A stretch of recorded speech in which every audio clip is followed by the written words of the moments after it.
veins, I've been driving this train. Years in this lane, there's no stopping this flame. Cause I came to the game and I changed it to play how I like, rearranged it to my own domain. Yeah, I got what it takes, made lots of mistakes, taking shots, skipping breaks, feeling lost, feeling great, popping off, singing straight, never stopped, never changed. All the squad here to play and I've got something to say, yeah. I work hard each and every day, I get lost in the words I say. I don't push pause, no I push play. I won't stop till I make a change. I withdraw on the things I make. I turn flaws into flawless traits. I build tall, never capped in space. I won't stop till I hear him say, oh, oh, la, la, la, la, la, la, la, la, la, la, la, la.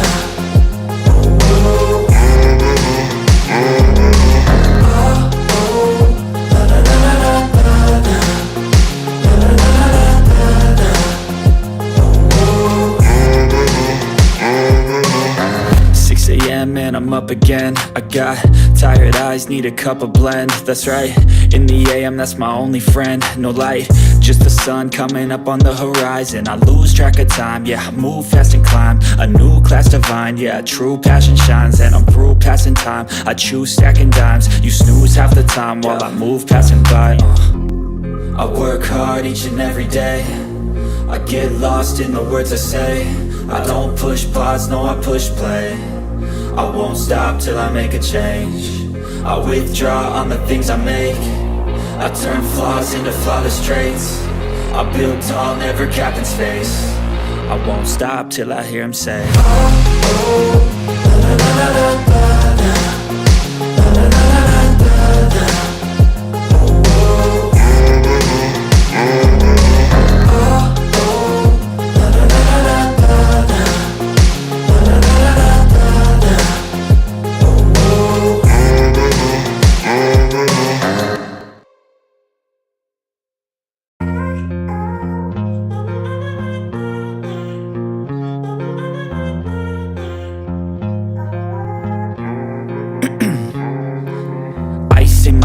I've been driving this train, years in this lane, there's no stopping this flame. Cause I came to the game and I changed it to play how I like, rearranged it to my own domain. Yeah, I got what it takes, made lots of mistakes, taking shots, skipping breaks, feeling lost, feeling great, popping off, singing straight, never stopped, never changed. All the squad here to play and I've got something to say, yeah.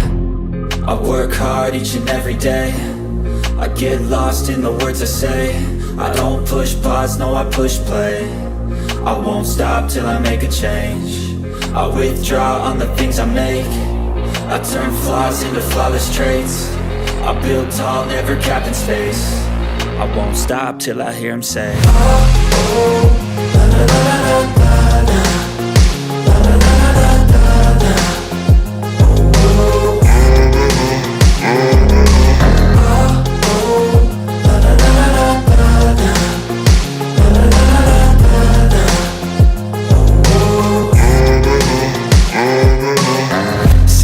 Man, I'm up again. I got tired eyes, need a cup of blend. That's right, in the AM, that's my only friend. No light, just the sun coming up on the horizon. I lose track of time, yeah, I move fast and climb a new class divine, yeah, true passion shines. And I'm through passing time, I choose stacking dimes. You snooze half the time while I move passing by. I work hard each and every day, I get lost in the words I say. I don't push pause, no I push play. I won't stop till I make a change. I withdraw on the things I make.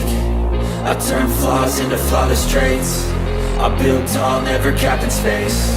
I won't stop till I hear him say, oh, oh, la, la, la, la, la, la, la, la, la, la, la, la.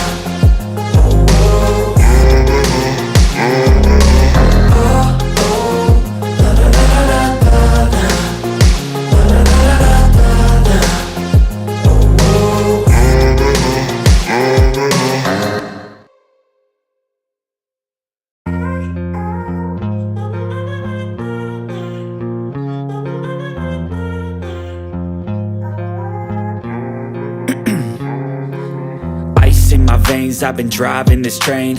Years in this lane, there's no stopping this flame. Cause I came to the game and I changed it to play how I like, rearranged it to my own domain. Yeah, I got what it takes, made lots of mistakes, taking shots, skipping breaks, feeling lost, feeling great, popping off, singing straight, never stopped, never changed. All the squad here to play, and I've got something to say, yeah. I work hard each and every day, I get lost in the words I say. I don't push pause, no I push play. I won't stop till I make a change. I withdraw on the things I make. I turn flaws into flawless traits. I build tall, never capped in space. I won't stop till I hear him say, oh, oh, la la la la la la, la la la la la la, oh, oh, oh, la la la la la la, la la la la la la, oh, 6 a.m. and I'm up again. I got tired eyes, need a cup of blend. That's right, in the AM, that's my only friend. No light, just the sun coming up on the horizon. I lose track of time, yeah, I move fast and climb a new class divine, yeah, true passion shines. And I'm through passing time, I choose stacking dimes. You snooze half the time while I move passing by. I work hard each and every day, I get lost in the words I say. I don't push pause, no I push play. I won't stop till I make a change. I withdraw on the things I make. I turn flaws into flawless traits. I build tall, never capped in space. I won't stop till I hear him say, oh, oh, la la la la la la, la la la la la la, oh, oh, oh, la la la la la la, la la la la la la, oh, oh.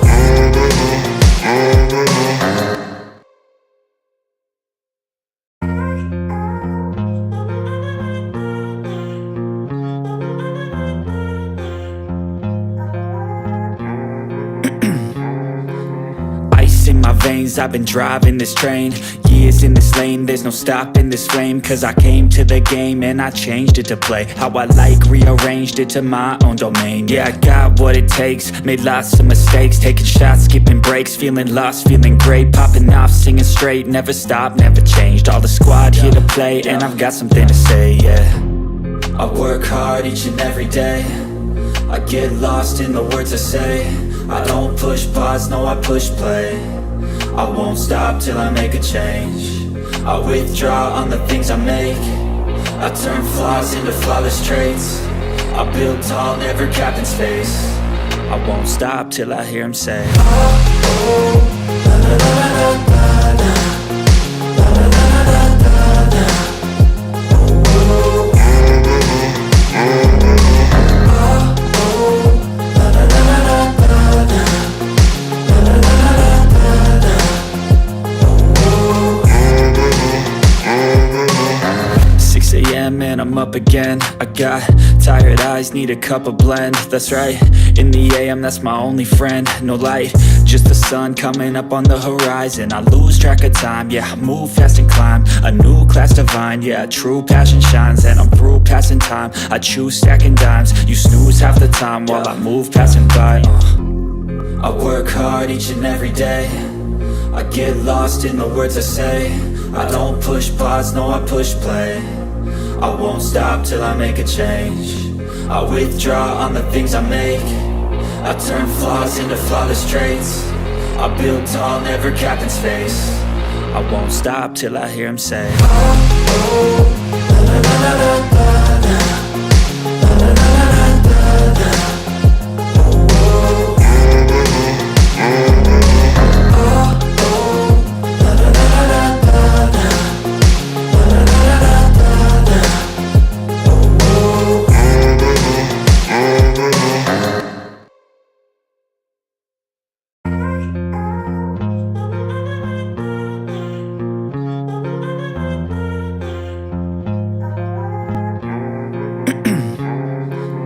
'Ice in my veins, I've been driving this train.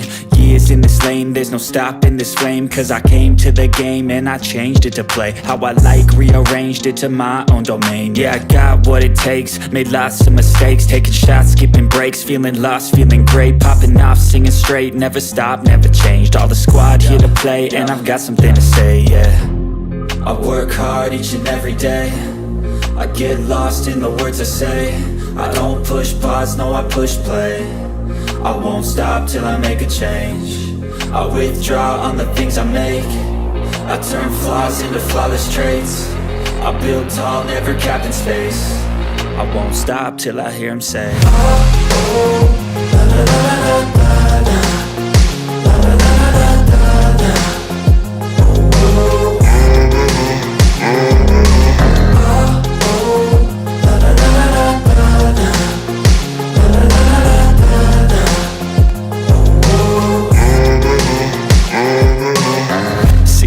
and I'm up again.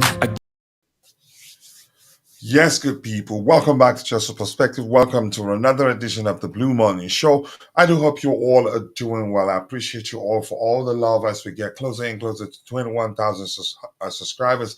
But that's, by the way, we do have not quite a lot, a few items lined up to talk about. We'll talk about Theo Hernandez being linked with a move to Chelsea Football Club. We'll talk about Omorodion, the third bid, and so on. We'll talk about Ian Maatsen as he gets closer and closer.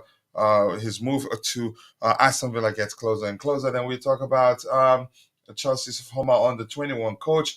And then Anselmino, I hope I'm pronouncing his last name correctly, Andreas Santos. And the chances are, as the show progresses, a lot more will emerge. And be rest assured, if that's the case, this will be one of the first places you'll hear about it. We don't have too many people in the chat, but we go ahead, and if we get done on time, we call it a day. No need to bore people to death here. We don't have a lot to talk about, really. If I'm being honest, we're scraping for news, recycled news. Topics we've discussed a few days ago, even yesterday, comes back again, probably. If anything, presented from a different perspective, but the same thing. But before we continue, keep dropping the likes on the stream, people. The likes do go along where we have 54 people following the show this particular morning. 19 of those on X, on YouTube, the rest on X. But wherever you're following the show, be sure to drop a like on the video for us, whether on X, whether on YouTube, and also follow the account if you haven't. I appreciate you all for all the love. Thank you, and thank you so much. Danny Music, the first in the house. He says us getting Olise is off. They offer them a new contract. Well, if you think objectively, the fact that they've offered him a new contract doesn't mean that he stays. They could. You can say Wilfred Zaha him if he decides to stay, and if in fact the new contract will have a 100 million pounds release clause on it. For me, that's an issue. I don't think he stays at Palace. The question is, what club would he opt to join? Bayern, Newcastle United, who are also interested, or Chelsea Football Club. I'd say Chelsea, for reasons we've talked about. Excuse me, I'm still struggling a bit. For reasons we've discussed a few days ago, he's Chelsea through and through. His brother's still a Chelsea player and signed a new contract not long ago. Plus, when asked what club has had the most important impact on his development as a player, he mentioned Chelsea. So, yeah, I think he's as long as we're willing to pay him well, whether heavily incentivized or not, I think he'd come to us. But big up to all of you. Keep dropping the likes on the stream, people. The likes do go a long way. And if you want to become a paid member, the link is there. And JC is in the house. And unfortunately for me, I'm going to say this again. I don't want to risk losing my voice, because when that happens, I get angry easily. So I'm being cautious here. Apologies. I'm not gonna be screaming names like I usually do. But JC, it's all love. Nice to see you. I hope you're doing well. Thank you for all that you do for the community. All of you out there. Gosh, this is painful, and it's not like this until I start speaking on the show. But that's, by the way, we have uh Ganizani Guluzam Kondo watching from Malawi. My African bro, nice to see you. I hope you're doing well, and I appreciate you finding the time to join the show this particular morning. Thank you for telling us where you're following the show from. And if the rest of you can do the same, we'd really appreciate it to know how wide globally we're reaching people. Aria Z17 says, hello. I have you have a question? Okay, what do you think about type of best any striker in Enzo Maresca? My opinion, a striker that is not your stereotypical number nine. A striker that is more of a hybrid number nine. You can be powerful, you can be quick, but you have to be able to drop deep and participate in the play. And when you're not the main guy, you should be able to create chances for your striking partners or maybe your teammate. Or let me use a more general language there, if that makes sense. But yeah, people, keep dropping the likes on the stream, people. The likes do go a long way. I appreciate you all finding the time to join the show this particular morning. But thank you for that question. And yeah, please just try as much as you can to keep your comments in the chat aligned if you want us or people on the panel to address it. Otherwise, we will assume you're having a good conversation with a community member, which you are allowed to do. And that's why we're here to do. You don't have to try to get the attention of the panelists. You can have a good conversation with a fellow community member there. And Jay, the 2 a.m. guys, and Hazi, always nice to see you. I do hope you're doing well. I appreciate you finding the time to join the show this particular morning. And yes, people, keep dropping the likes on the stream. 15 likes, and we're just 17 minutes into the show. That's a good sign. Let's see if we can get it to 100 100 likes by the time we get into we get to 1 hour into the show. For a few days now, it's been 80, 90. We've not been able to reach 100. But that's, by the way, I think we'll get there. I can't complain. The coffee is good, but it's not really a good remedy. But I have to go with it. It's hot, and hot stuff makes a difference. Make a difference. Just to rephrase that. Yeah, thank you so much for joining. NX Guillaume says, will Olise really come to us? I strongly believe that will be the case, but that's not me saying certainly it will happen. But my opinion, after taking my time to look at every factor surrounding his Olise's potential move to Chelsea, I mean, I can say that, yeah, with great hope that I think it's going to happen. We need Olise at Chelsea, yeah, but let's see what happens. Thank you so much. I appreciate you. I hope Olise will sign for Chelsea. He will be a great for Chelsea with the likes of Cole Palmer and the other good players we have. I believe that will be the case too. Keep dropping the likes on the stream, people. The likes do go a long way. Let me take a sip of my coffee before I lose my voice. It's you can argue it's on the verge of breaking, and I don't want that to happen because I'm going to say it. I've said it here before. I get angry easily if I lose my voice because I hate to talk too much when that's the case, which means I lash out in most cases unnecessarily. Pardon me. I'm just being truthful here.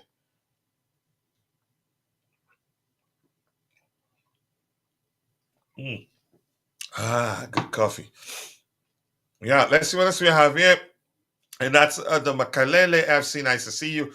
And I appreciate you finding the time to join the show this particular morning. This is Good Morning Coach. Whatever it is with Chelsea in this transfer window, we have only July covering everything, not moved with any names we've been linked with. I will celebrate any player signed Chelsea and Chelsea. I understand. We have those that it is strictly their responsibility to scout players and conclude whether that player will be a good fit for the manager we have currently. However, they decide that, so I'm not going to complain too much because I've said this 1,000 times. I don't bother myself too much because my you can say disapproval of the decisions that the club those the decision makers are making at the club, I don't think it would change anything. It won't move a needle. So I will focus on my responsibility to support my club. Yep, I will say that I don't think this is. I will make my opinion known of decisions the club are making, but I'm not going to climb a pole and line upside down because it won't change anything. I hope you understand that analogy. But I think things will eventually fall into place and we'll start firing on all cylinders. Again, how soon will that be? In all honesty, I do not know. But I can't come out here and start crying and saying that my club is finished when that isn't really the case because I understand why we are where we are today. And that's just my opinion. And I'm entitled to that. Big up to you too, Naman Fawale. I hope you're doing well. England are pretty poor. Palmer hasn't played. I wouldn't just say that England are poor because Cole Palmer hasn't played. Um, I support England.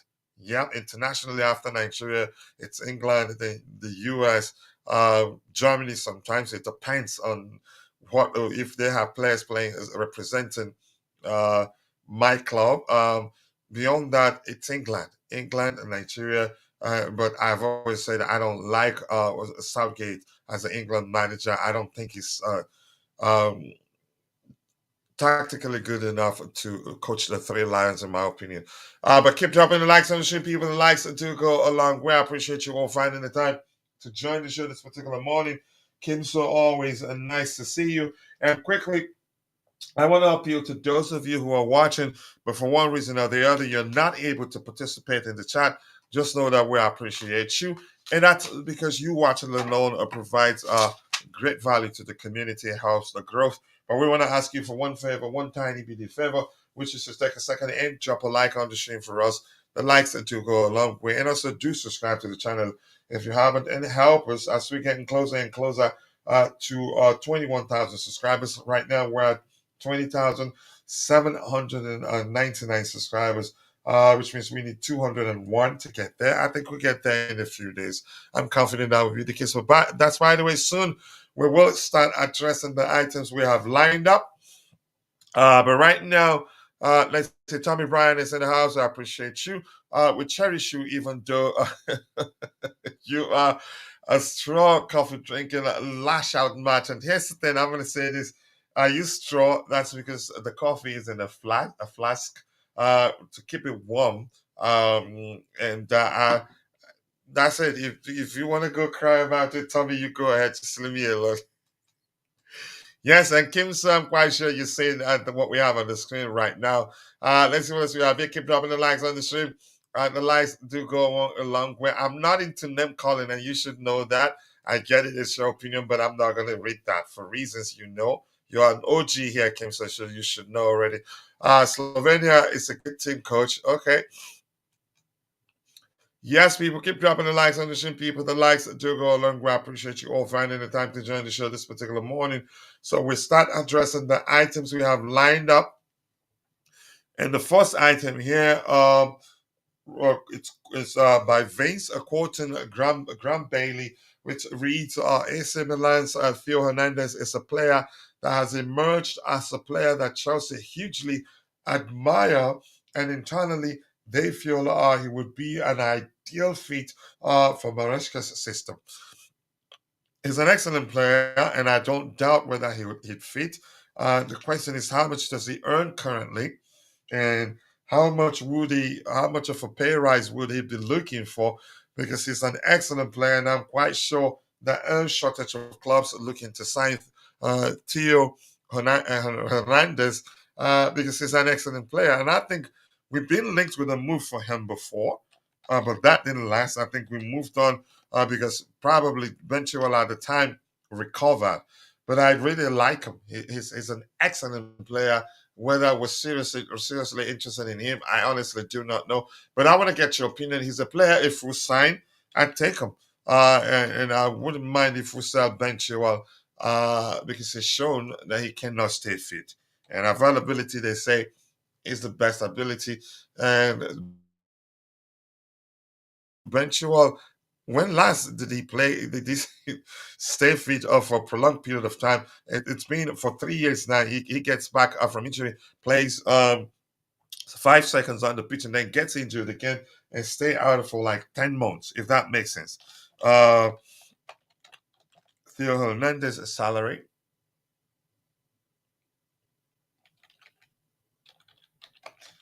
I know he has a yacht, so I don't want a player who sign who will be looking for more money to maintain his yacht. I think that's an issue. Theo Hernandez currently earns what? Not a lot. That reads, Theo, what is this up to date? I thought he signed a new contract. This says that Theo Hernandez currently earns 98,654 gross per week. That's euros. The Theo Hernandez currently earns 5 million. Yep, that's a 5 million and 130,000 euros per year. That's not a lot. Is that up to date? Yep, it looks like it. I'm shocked, really. This is in 2022. This is suggesting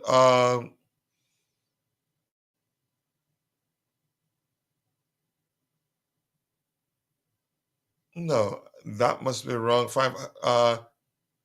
Okay, if 5 days ago he asked AC Milan for 8 million euros per year, that means that's about right. It's not earning a lot yearly. Okay, but that's by the way. Let's see what else we have here. Yeah, Theo Hernandez, let's see his age. Thank you for that. Let me look at his age here. 26. Yeah. If we're seriously interested in signing him, that you can say, um, for me, it simply means, yeah, we're truly looking to sign more experienced players because we've learned the importance of having more experienced players on our squad, on the team. Coach, that England game last night made me hope for Southgate to end up at United for better reasons, but I don't think he ends up joining United. I think Ten Hag will still be there. I hated that he's the England coach because I support England wholeheartedly. Not even when I was little, I've been supporting England all my life. Really, yeah. Other clubs I support, other countries that I support, um, beyond the United States and Nigeria, I support them because maybe in most cases Chelsea player they have one, two, three, or four Chelsea players. Like the French national team, I do support them. It depends who they're playing against. If England make a three three coach, do we qualify for round 16? I think I haven't paid attention really. I have to check. Good day to you too, Agile. Nice to see you. I hope you're doing well. Please let's keep the topics aligned. Right now, we're talking about Phil Hernandez. Do you think Chelsea should sign him? Graham Bailey, I haven't followed him for a while. I don't know whether to trust him or not, but it looks like Vince trusts him. But I'm not gonna trust him just because Vince trusts him. But it makes sense. That's because we've been linked with a move for him before, and I really do like him. No matter how enticing the new package Crystal Palace will offer Olise, um, it won't work. I think so too. For years to come, make up what CFC will offer him. Yep, it's a matter of ambition and order of priority for him. Zaha, yeah, as a sample. And I've said before, last season I was thinking actually they're gonna Wilfred Zaha him, but they didn't because 65 to 70 million pounds for a player as good as Salisa for me isn't bad. But we'll get back to that topic in a bit. Good day to you too, Agile to catch you. Nice to see you. Isn't Theo Hernandez 26? It's 26, yeah. It looks like we are you can say we've signed enough young players, kids, babies, like a lot of people like prefer to refer to that approach in the transfer market. I have to say, chances are we're looking to mix things up. And Dante, if he was on the panel will explain again because he understands the model. He's followed the case of LA Dodgers and see how at a certain point they started to sign more experience, make more experienced signings to balance things out, and it worked out for them. I was thinking maybe the case of Tosin was that just it was just an opportunity that was too good to let pass, so they went for him. So if in fact we're truly interested in signing Theo Hernandez, then that's signals a shift in strategy, which will be good for us. Which simply means we're not going to wait too long to start seeing the sort of result that we fans crave for, if that makes sense. Yeah. Yes, people keep dropping the likes on the stream. The likes do go a long way. We have 25 likes, a total of 102 people watching, but 50% of that on YouTube, the rest on X. I appreciate you all. Thank you for that. I don't see this happening. Age and nothing more. I will take him over Chilwell anytime, any day.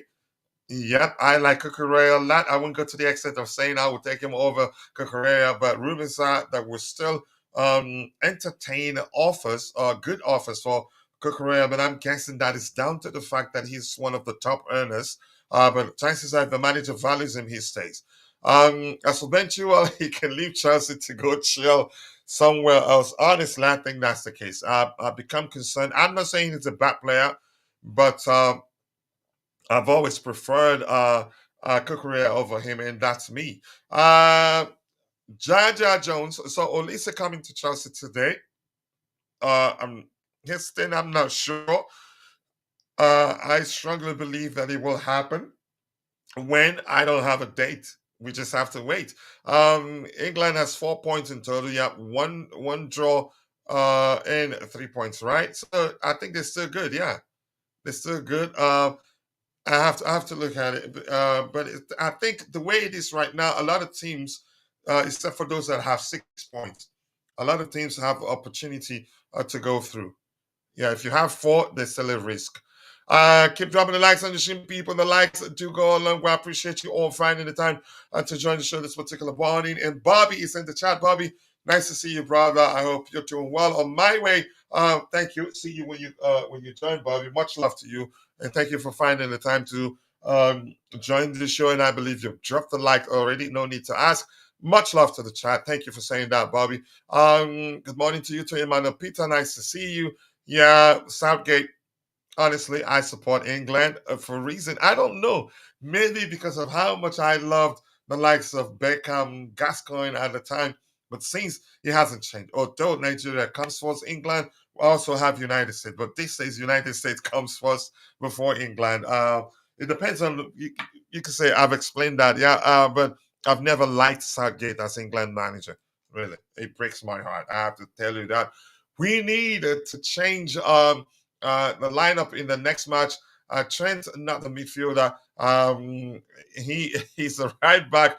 Foden is not left wing. Foden is a 10. A lot of questions. A lot of questions, really. Namaya, I know you're Nigerian too, and it looks like you support England too, the way you use we. Theo can only sign for Chelsea. Let me say that.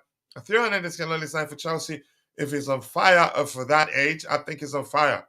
You should know Theo Hernandez. He's an excellent player, and in my opinion, he's performed consistently. I don't see this happening now that I understand the philosophy of the owner. Age is a determinant factor. I agree, but here's the thing: if you know more, if you know more about the approach or the project, you understand the plan isn't to keep signing. Just the plan again, signing some making exception to sign some more experienced players or players of a certain age is part of the plan, because I understand the importance of experience, if you get me. So I wouldn't be shocked if we get Theo Hernandez. After all, we signed Tosin, but there's an argument that it was just an opportunity that was too good to pass, to let pass, if that makes sense. I need to take a sip of my coffee before my voice breaks. Mm, mm. The coffee is good. I make good coffee, by the way. Uh, Trent, you think he's above? All right, my bro is in the house. Almighty Blues FC, my Indian bro. Always nice to see you, bro. I hope you're doing well, and I appreciate you finding the time to join the show this particular morning.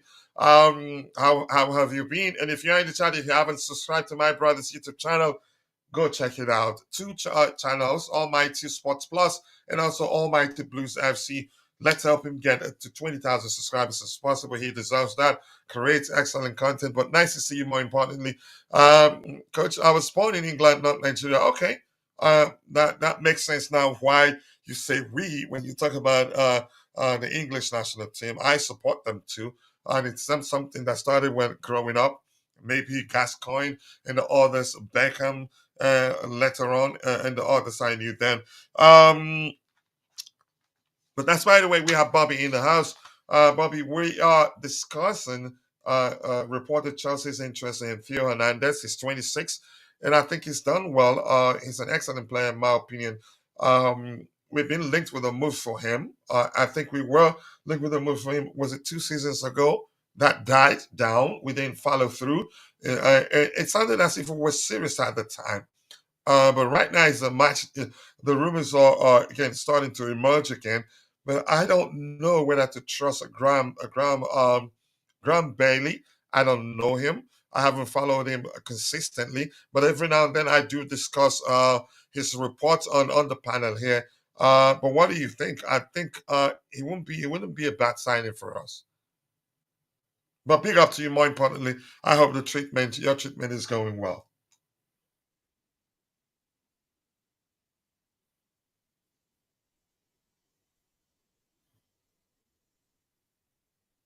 Hmm.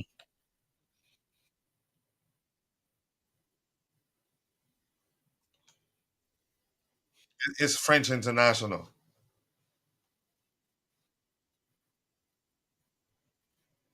Oh, you don't know Graham Bailey? Yeah, I don't either. Yeah. Go ahead.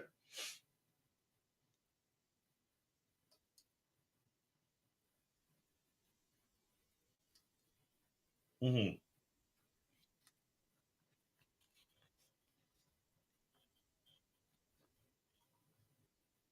Ben Jacobs and Fabrizio Romano. Those are the only three I really pay any attention to in the rumor million. And even then, it's with caution because they often get it right. Get it well, they get it right, yes, but they can get it wrong as well. I don't listen to You anybody could else. I argue don't in listen most to Matt cases when Law. people say they get it wrong, it usually turns out that the deals fell through. The deals in most cases fall through, and people blame them, saying they got it wrong, but they were reporting what they were seeing. But Yeah. the club, in some cases, end up not coming to an agreement with the selling club. People still blame them. But go ahead with what you were saying. Yeah, I mean that's just it. A lot of the time there's room for some changes. We're talking about Theo Hernandez to AC Milan from AC Milan. I don't know. I mean, AC Milan. I think they're in the Champions League. This guy, if comes to us, he would probably demand a huge wage. I don't know. I really don't know. I, on instinct, would not even pay attention to this until I see more or until it gathers more established postings. Then I'll start to have a look. Yeah, I really do like him. I was one of those pushing for the club to take a look at him at the time, but for one reason, we didn't go through with it. I think he signed a new deal. It doesn't sound like it because a few days ago he was asking for a pay rise, so which means he didn't sign a new deal. And here's the biggest problem with AC Milan is that they don't pay. They don't pay well. You could say that they don't pay well. So players, some of their best players are always look to leave the club in most cases. Um, let's see. Honestly, I don't see a Theo leaving AC Milan. A new coach there as well. They have UEFA Champions League football, and he has a great understanding with Leao or on the left wing, who's staying as well. Paper talk. It may well be paper talk, but I'm quite sure if he gets a club If a club offers him a lot more than he's earning at AC Milan, uh, in most cases, players leave. And a club as big as Chelsea, I get it, we don't have Champions League of football right now, but if you can sell the project to him and pay him well, he comes. But here's where my skepticism uh, uh, um, lies is the fact that I don't know whether to trust a Crown Bailey or not. We've discussed this report occasionally on the panel here, but I'm just going to leave it at that and go with what Bobby said. It's silly season, and anything can happen. You can see we can see anything out there. So these also the next report from Chelsea Dodgers, quoting Fabrizio Romano, saying Chelsea are still working on the Samu Omorodion deal. It's not over, and they are still working on it. And I've seen some reports suggest that. Some reports suggest that Omorodion wants to remain at Atletico Madrid. He wants to get to play for Atletico Madrid proper because he was on loan last season. But my argument is this: I don't think we'll be wasting our resources, like wasting money to try to find an agreement with his camp or even Atletico Madrid if his camp and if those in his camp aren't encouraging our pursuit of him. That's how I see it. Because if in fact he said that he wants to stay and play for Atletico Madrid, if he said that openly, if he's said something to that effect to our Chelsea representatives, I think would pull out immediately. I don't think we're pushing for the sake of pushing, even after Atletico Madrid say they don't want to sell him, and the player himself has said he doesn't want to join us. It just doesn't make sense. But Bobby, let's hear you. What do you think? I know you understand my argument What, there. this is Theo Hernandez? No, for Omar Samu Oh, Omar, we're still Omorodion. pushing. We've had a third bid rejected. So A my third. argument is we're getting some encouragement from his camp or the player himself, because I don't think we'll be wasting resources pushing to sign him, knowing fully well that he doesn't want to come to us. It just doesn't make sense. Yeah, gosh. I mean, a third bid, it shows some momentum. I don't know how much for. Difficult one. Yeah, I mean, there must be some encouragement, or you wouldn't be making a bid. It, Hmm. and usually Chelsea tend to seek some sort of agreement with the player first before moving on to start dropping money. If that's true, if it's true, then they're serious, and if they're usually that serious about somebody, they tend to get the person unless the club step in and commit the person to a longer contract and a big buyout clause. Yeah, I do agree with you. There must be some measure of encouragement. I don't think we'd be wasting resources trying to, you can say, to sign him, make him bid three times now. It just doesn't make sense. And the player himself, in all honesty, I've just resigned to accepting that, yeah, I'm just going to let the scouting department do their job. I'm quite sure beyond, they've seen a lot more beyond his comps on YouTube to recognize, to see him as a talent that they value him that much that they want to sign him for a Chelsea Football Club. I think they've bid up to £40 million already. I think so, or something close to that. So I'm not worried. I just have to support my team. I'm not going to tell them how to do their job. But that's by the way, we'll move on. Keep dropping the likes on the stream, people. The likes do go a long way. I appreciate you all finding the time to join the show this particular morning. Let's see what else we have here. The next one talks about Aston Villa are expected to complete agreement on personal terms for Ian Maatsen by the end of the week. Negotiations on the way, 6-year deal, all progressing well after 37.5 million fee agreed with Chelsea. Excuse me. That makes me happy.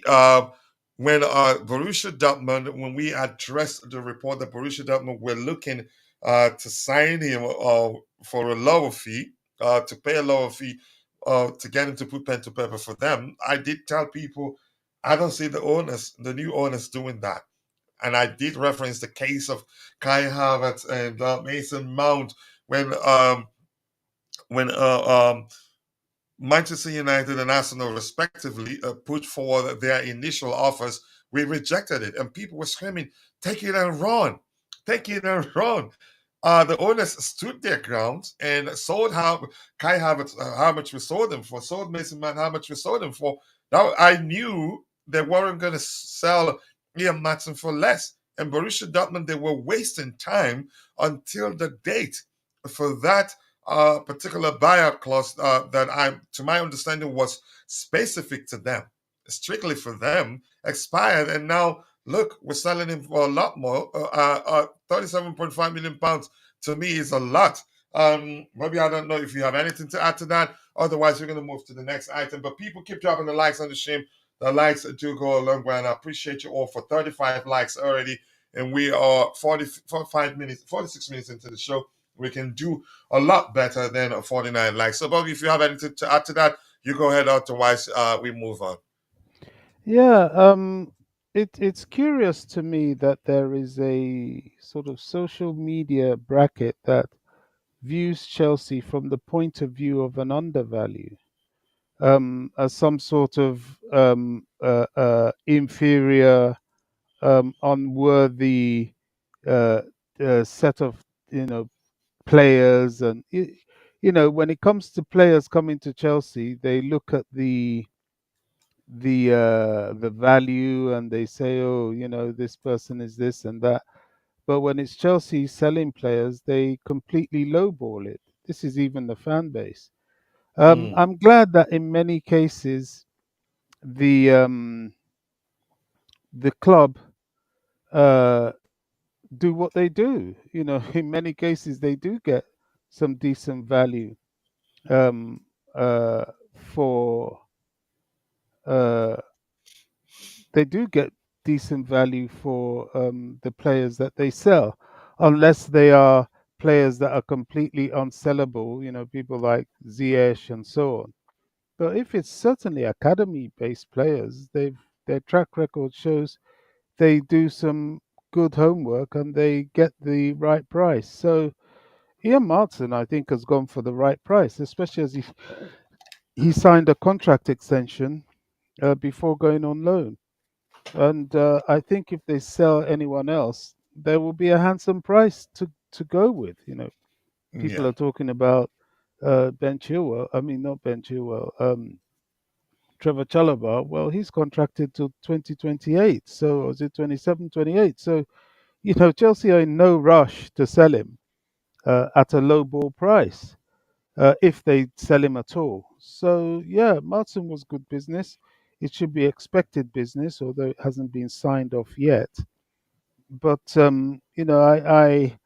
I laugh a little bit at some of the narrative. Oh, Chelsea have to sell this player cheap, or if we have any player that's becoming any good, then they start trying to palm them off to Real Madrid, which is also another laughable ploy. But I'm sure we'll start to get that, especially if we win big trophies. They'll start trying to push the narrative of people like Enzo or Esteval William or any of those, which they're already on very long contracts. So if that happens, which very much I doubt, it will be within the hundreds of millions. So yeah, um, I hope they get the deal done for Martin. I think he needs to go, and because he's a Chelsea Academy product, there needs to be at least sell-on values, if not buyback values, attached to that. Yeah, unfortunately, it has gotten to a stage where I agree he needs to go. I think it would take a lot, you could say, to even come. I don't think he would want to come back either. I don't think so. I think he's made up his mind he wants to leave, but it's irrespective of whether the incoming manager wants him or not. And you could also argue that the club has long ago earmarked him for sale, and which means they've calculated how much they're going to make off of him and how that will help and balance out the books. But that's by the way. Good luck to him. He's a good player, and one thing is for sure, it's that he will, part of history will always let people know. Yeah, he was nurtured in the Chelsea academy, and nobody can take that away from us. Let's see, and I like the way he's gone about the whole thing. Agreed to a new contract. Agreed to agreed to the release clause that was inserted in the contract he signed before going on loan to Borussia Dortmund. If anything, it's only his father that said something publicly that you could argue not really pleasant in my opinion. And Kashmaya experience, please, he needs a playing time. Yeah, we're not saying we should keep him. I think that sheep had already sold, in my opinion. Excuse me. He's not coming back. We know that, but Kashmaya, nice to see you. And please, people, keep dropping the likes on the stream. The likes do go a long way. We have 39 likes. We have a total of 106 people watching. 39 of those on YouTube, the rest on X. Let's move on to the next item we have lined up here. This one talks about former Chelsea under-21 coach Mark Robinson has completed the signing of Charlie Webster from Chelsea to Bolton on a 3-year contract. So maybe he knew him from his time at Chelsea and decided to come for him. Good luck to Charlie Webster. Hopefully we have some sort of clause, either selling clause or maybe buyback clause, because I've heard so much of him. And going by that alone, I'm inclined to believe that he will do well. But let's see what happens.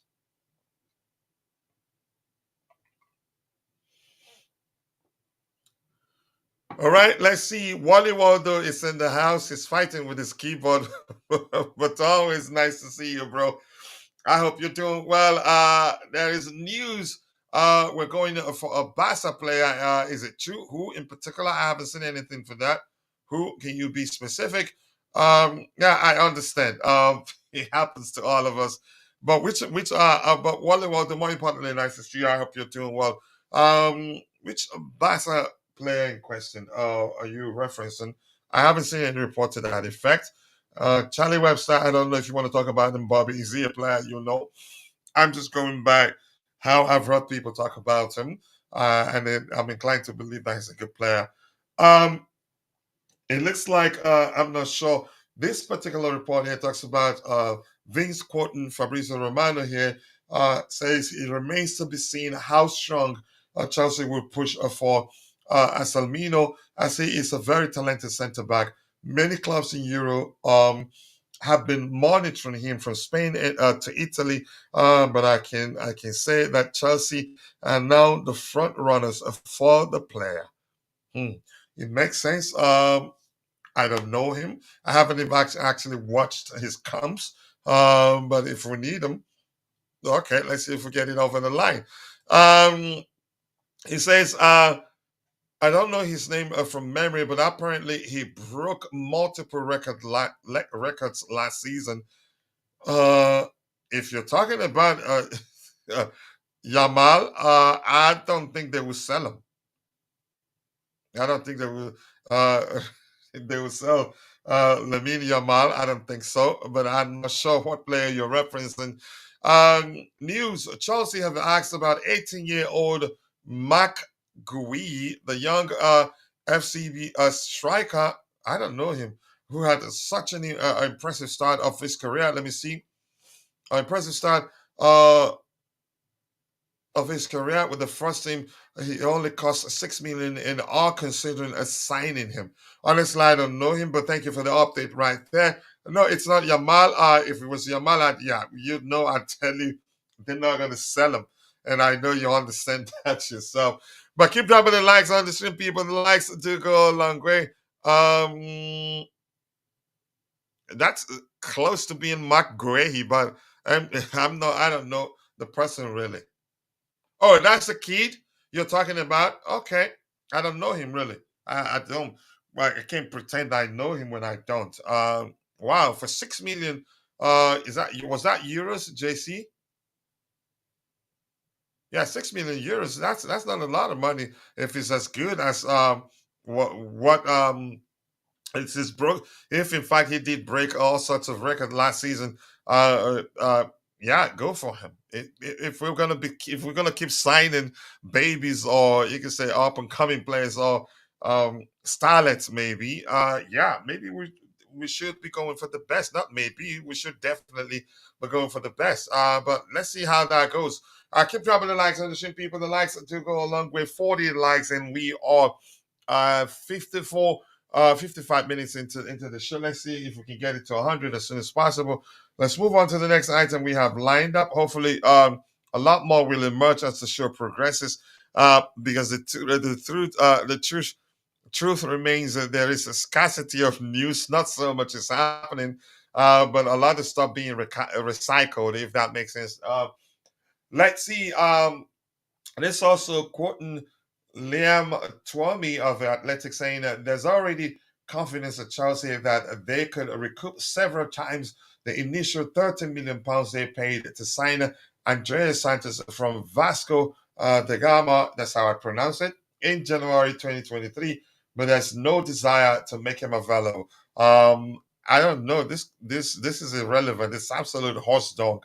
It's a two-part report, in my opinion. One part, if you don't read through it, you start you can say getting mad if you like Andreas Santos that much, thinking that we're looking to sell him. But the most important part is this: but there is no desire to make him available. We're not looking to sell him. I think this report for me is somewhat designed to play with the emotions of Chelsea fans. The Chelsea fans who don't read through reports, and also don't analyze reports to make sense of it. I think it's absolute nonsense. The part that makes sense is that, here's how I will interpret this, in my opinion, is that Chelsea are happy. They got the value for the money, a lot more value for how much they paid for Andreas Santos, and he will be here for the foreseeable future. But of course, they have to. Lane told me he had to tweak it, present it in a manner that would toy with your emotions. You would think, "Oh my gosh, we're looking to sell him," and if you don't read through the report, then you take that and run with it.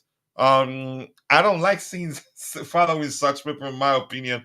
If you're gonna um, if you're going to present such report, use a clear language, because this just doesn't make sense. And that's me. That's my opinion there. Why are we even saying that if we're not willing to say exactly? That's how.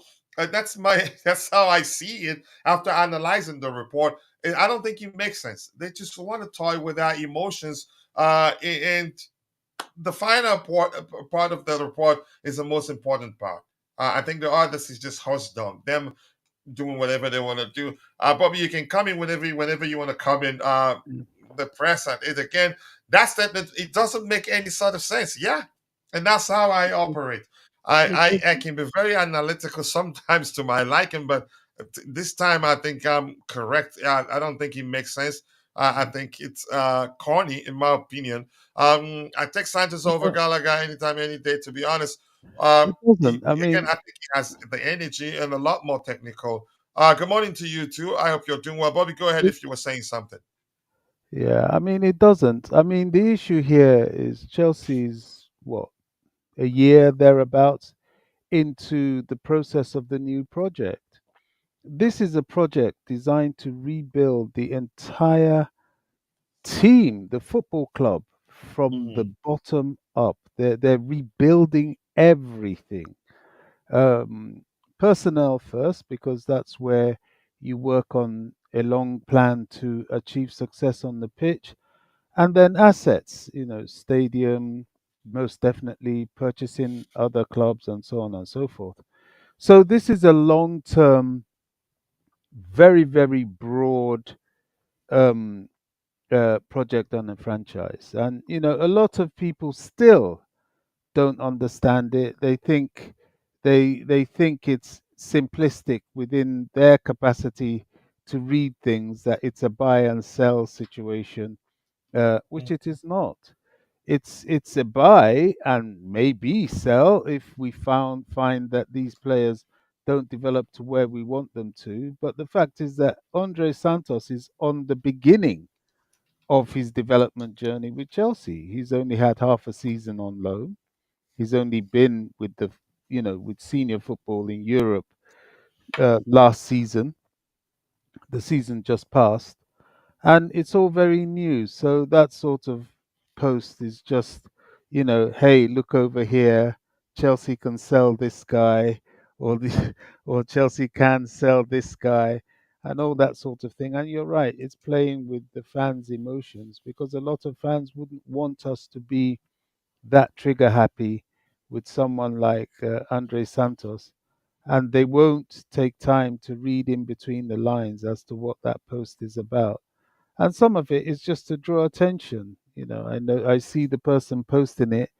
He likes people to respond to him a lot or to follow him, and it's just as you Okay, said. you know him. I don't know him in person, but I know him in that I see his posts on X, and he posts quite a lot of nonsense and gossip, and looking for clicks, and people will see that and they think, oh, let me read this and see what it's about, that sort of thing. And I just sort of glance and go past it because it's not worth the time of day. It's not real. Yeah, I Tell you think what, I so would too. like to Yeah, talk about is this whole Olise thing. I am yeah. Go keen ahead if you on want to say when we something. Yeah, get we to can that go back to. segment, or can I fire away now No, no, with go, my go ahead, go thoughts? ahead, go ahead with it, Bobby. Are you You're there, you're a coach? senior Can you panelist hear here, me? so yeah, I can hear you. I Oh, can you hear you, vanished. Bobby. I can hear you, Bobby. Go ahead. Can you hear me, coach? Yeah, I said I can hear you. You go ahead. Oh, I right. can Okay, hear you were you. Yeah. talking by. I could see you talking, but I couldn't hear you. Yeah, I mean, Olise, it's interesting what's happening now. Palace trying to entice him to sign another contract so they can put another release clause on him. Big, Um, big. he, yeah, he did it for them last season. I will be surprised if he does it for them again. I really will. I can't see a reason, although you never know. People will be people, but I can't see a reason for him not to fancy this Chelsea project. It's his old club that he was in as a child, and his brother's still here. It's young players. It's exciting. It's a whole new direction, and it's a capacity that no matter what Palace have now, they will never be able to measure up to be honest. So if he allows that to happen again, it would surprise me. Is it possible? Yeah, it's possible. Anything's possible until a player lifts up your shirt. But it would surprise me. And the problem with that, he should realize, is that they may well prize him out of the market completely, and then he'll be stuck there. Because I don't think the player price bubble is going to last for a long time. Things are changing. Clubs are walking away from the 100 million tags. January transfer market was an indicator of that. And this time, I would be surprised. I mean, there's still Osimhen, and I don't know what's going to happen there. Maybe somebody may decide to step in and drop the money because they value him that highly, and rightly or wrongly so. But I can't see many more of such deals going forward just because of PSR. PSR and FFP and the rules that are tightening 70% of your revenue. Well, most of these clubs can't boast of that. Hence, you get people like Villa in the Champions League and still trying to sell players in order to buy players to strengthen their squad. There's going to be Mhm. a lot of that.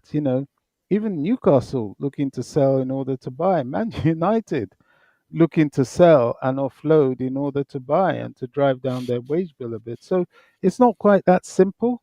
And if they think, oh, this is an asset, um, let's get him on a long contract and then put 100 million on his fee, on his release clause, I think what that should tell uh, um, Olise is that they want to give you a jail term contract, because you'll be surprised Ain't nobody gonna come with such money bigger than the 60 million on your head already. He's an injury-prone player. He needs to understand that as well. I think the time is ripe for him to wave goodbye to Crystal Palace. I hope he comes to us. I think we are the best option for him. But I'm a Chelsea fan, and I'm not him, so I can't speak fully for him. But when I've looked out there at what is coming for him, Newcastle don't have Champions League, so that issue is off the table, and they're well outside London now. Unless they're going to pay him stupid wages, which I doubt, because they have their own PSR concerns. That Mm. seems to me probably unlikely. Is it impossible? No. Man United, okay, that's a big club. No, they're not in Europe, but they're in the UEFA competition. Would they pay him big wages? I don't know. They have wage You're issues. looking to reduce the size, the wage bill Yeah, size right exactly. now. Yeah. Exactly. So then it's left Chelsea with a young, exciting project, a club he knows well, a club that's in London, a club that will utilize him, and a club that he would definitely be more than appreciated. Go ahead, Bobby. I'll be back in a few seconds. Yep. Yeah, somebody was talking about Arsenal. Well, yet again, the same applies, the whole wages thing. And Arsenal are well stocked. They don't need him. Um, would he go there? Oh, maybe, but they don't need him, and that's the issue. Whereas Chelsea, though we appear well stocked, we do need a player like that to add to what we've got. So for me, without my blue tinted glasses, I believe he'll be well advised to come to Chelsea, a club that's on an upward trajectory and a club that will fulfill his aims. I think he plays for Chelsea. Next time he will walk into the French national side, which is what he wants. So let's wait and see and watch. But it's all down to him, really. What he decides is what's key. That's why I think the club has been, running around him. And let's hope this time he will say, okay, I extended with Palace last summer, and Chelsea, and turned away from Chelsea. I also believe partly why he did that, dare I say it, is for an opportunity this season because Palace were on the cusp of reporting Chelsea, and I think that was part of the threat. So he may have decided to preserve his suitors and sign for Palace and say, hey, well, look, if you want me that badly, I've stopped them from sending you to the football authorities. Come back for me next season, speak to them first, then speak to me, and we'll take it from there. That's how I'm seeing it. But it is, That's a possibility. Yeah. yeah. I mean, that's just how I'm seeing it. But ultimately, the ultimate thing is when that player is lifting up your shirt and has signed on the dotted line. That's when you have him. Yeah.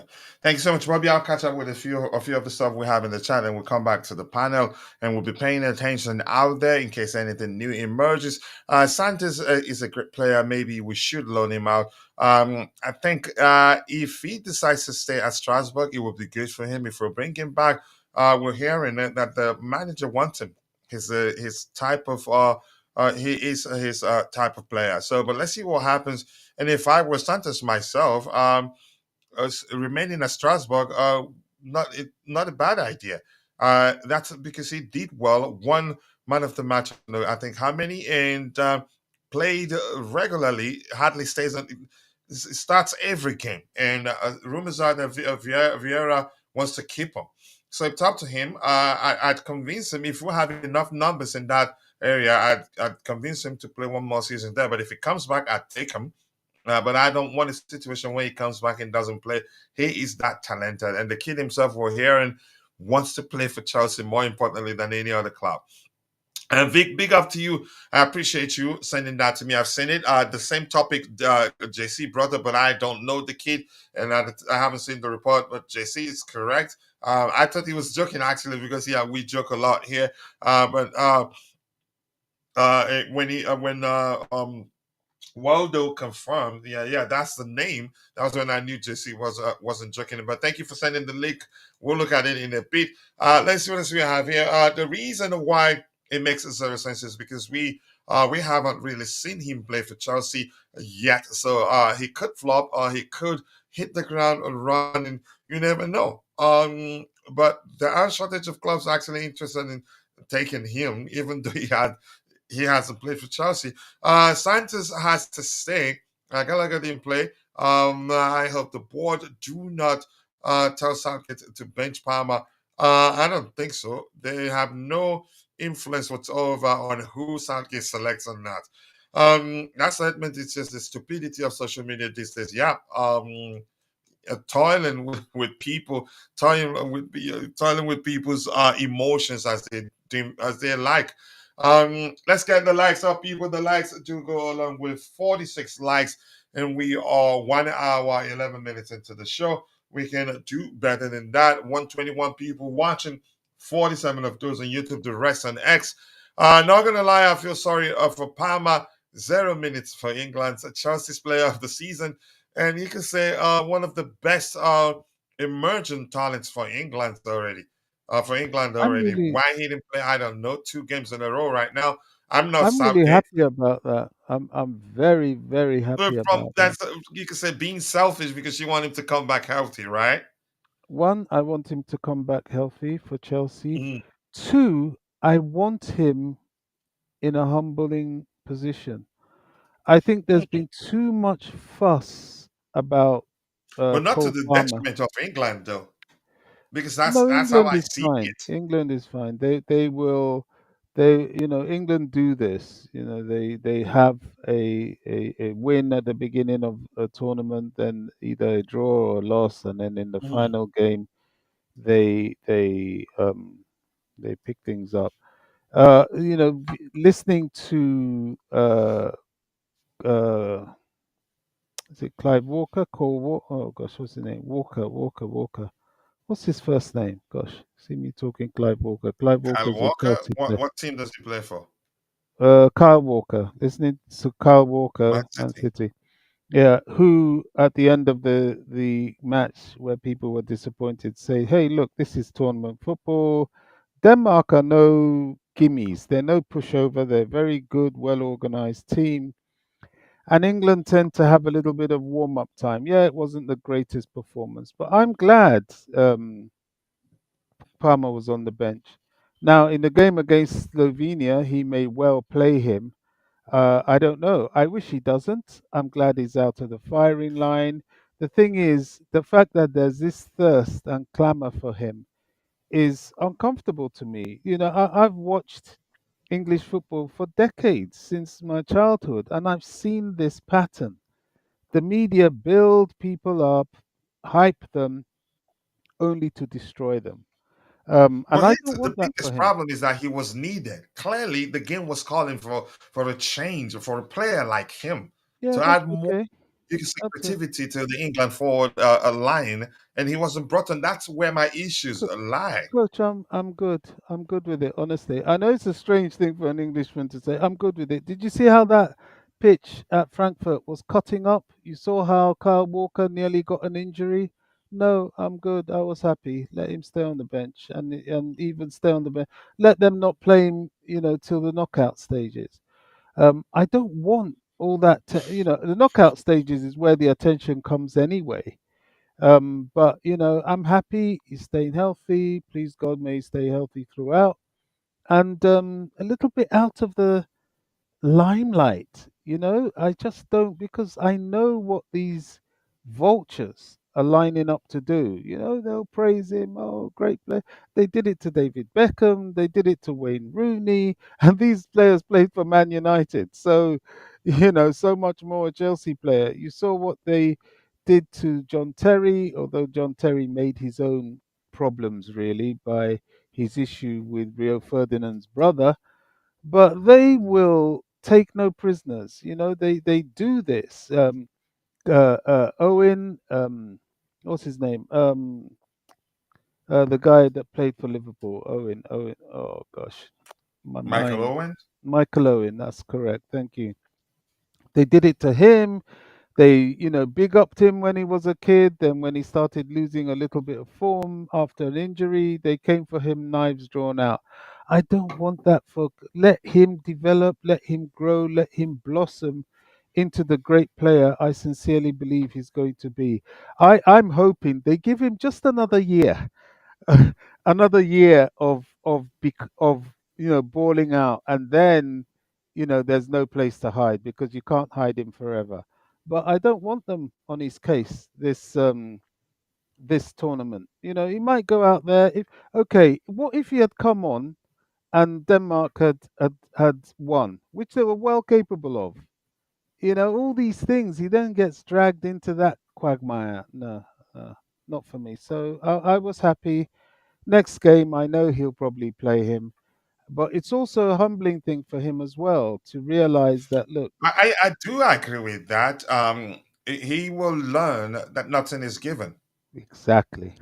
uh, that's the way to see. But in this case, I think it's hard to argue that's the case. I think he should be starting over one or two players, like given how well he finished the season. But I'm just trying to let you know I totally understand where you're coming from. But I was pained given how things were going, and we didn't see him on the on the pitch. But go ahead with what you were I saying, Bobby. I hear you. In a sane situation with a sane media, I would be exactly the same. If he was an Argentine player or a Brazilian player, I mean, no, I'm not Argentine or Brazilian, but I don't imagine that they build up their players to crucify them like we do. Um, so anyway, it is what it is. Maybe I'm totally wrong, and I'll hold my hand up if I am.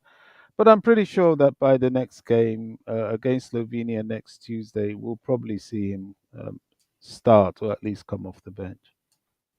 I hope so. I sincerely do hope so. Thank you so much, Bobby. Keep dropping the likes on the stream, people. The likes that do go a long way. I appreciate you all finding the time to join the show this particular morning. And Wally Waldo here saying the problem is we get Olise. He will get the preseason with us because he's been picked for the Olympics. I don't care. Um, Yeah, I don't care either. He's that yeah, good. get He him. Yeah, will. it's not good. Go ahead, Bobby, if you were saying something. Yeah, he's that good. He will catch up. It's fine. And if we've got other players that can substitute for him, which or rather rotate with him, he will build his way into the squad. The important thing here is to get him. He's Just not yeah, that most kind of important player is to that, get him. yeah, He's yeah, that good, really. yeah. I'm not concerned about that. What's the latest on the list? Nothing new, but it looks like we're going to get the deal over the line. Some outlets are saying he's agreed personal terms with Chelsea. And according to Fabrizio Romano, we've been discussing with his camp to try to reach an agreement with regards to personal terms. And I'm confident we're going to get that deal over the line for multitude of reasons. Reasons I've explained. I did a YouTube shot on that. One, he was nurtured in the Chelsea academy. Two, his brother is still at Chelsea. And three, he wants to remain in London. There are all the factors that I didn't mention. Actually, when asked what club has had the most influence in his career, he mentioned Chelsea. And you can't take that for granted, in my opinion. I think he comes to Chelsea. I don't think we'll be offering him something you could say uh, a salary so poor that he'd decide to go elsewhere because they're paying him better. In my opinion, I think there are multitude of reasons why I think he'd pick Chelsea over even Bayern, who I've heard they're discussing with his camp too. But I don't think Bayern. I don't think they'd be able to pay him as much as we'll be able to pay him. To even the release clause will be an issue for them, given what Max said yesterday. Max was on the panel yesterday saying that Bayern's priority is to get the Jonathan Tah deal done, which isn't easy actually. They've not been able to do that. But that's by the way we move on. So much talent in the England squad. Exactly. That's why I'm pained. Even fans are asking for Gordon to play as well. Gordon is another explosive player that I don't know. I don't work for him, but I'm going to say what I've said about him from 3 years ago. Tactically, I think he lacks. in my opinion. Anyway, Cuckoo is doing well. 3 clean sheets in the 3 games, an excellent performance in all the games he's played in the Euros. And how many in total in 3 games? Is how many? I think they played just twice. But maybe you're counting a friendly. Correct me if I'm wrong. Or am I Uh, losing it? I'm quite sure I'm I not losing it. But he's been excellent. Go ahead, Bobby. yeah, I've Cucurella has now grown on me, and I find him to be a very, very important player for Chelsea. He has this swashbuckling way of playing football. You know, he can be slightly cavalier and may need a little bit of covering. But the thing about Cucurella is that his endeavor is second to none, and he is a fighter. You know, he's a ball winner. Yeah. Yeah, he can cross the ball well. You know, he's very effective in a team, and he has done well for Spain, such that he's been on the pitch. He's played 90 minutes for the 2 games, each game. So I think he's going to be found to be a very, very important player for us. And right now, I put him ahead of Ben Chilwell. Chilwell is technically better when he's good. Trouble is that Chilwell doesn't defend as well. Chilwell isn't as robust. And of course, Chilwell has glass legs. So for me, as that left back sort of situation, he has got to be Chelsea's number one at the moment. Here's something I want to say. I think if you, a lot of us, some people are from time understood how Cucurella operates. I call him a sweeper defender, given the fact that he's always drawn to the ball. He's always looking to correct the mistakes of his defensive partner, teammate. And see how the Spanish national team manager, I think he's utilizing him effectively. And whenever he leaves his line to go clean up after somebody on the right hand side, from the left hand side, on the middle area, you see somebody taking up his position. Pay attention to the Spanish national team, how they play. And he saved them severally in this competition, leaving his line, following the ball. And once his defensive partner makes a mistake, he's there to correct that mistake. He's done it, I think, more than 4 times. He's that good. I think the biggest problem with Pochettino, and you could argue also Potter to an extent, they don't understand how he applies himself on the pitch. His approach sometimes comes across as erratic, but I can assure you, very effective. He has a way of unsettling opposition players. And but more importantly, what I think the manager has to pay attention to is his tendency to follow the ball. He reads the game so well. In most cases, you could argue he feels obliged to go help correct a mistake. Always available that if his centre back makes a mistake, he's there to clean it up immediately. But I think if he ends up leaving Chelsea, it will be down to his salary. That will be the only reason. But if the manager likes him so much, I think he'd tell the club and will keep him and accommodate his salary.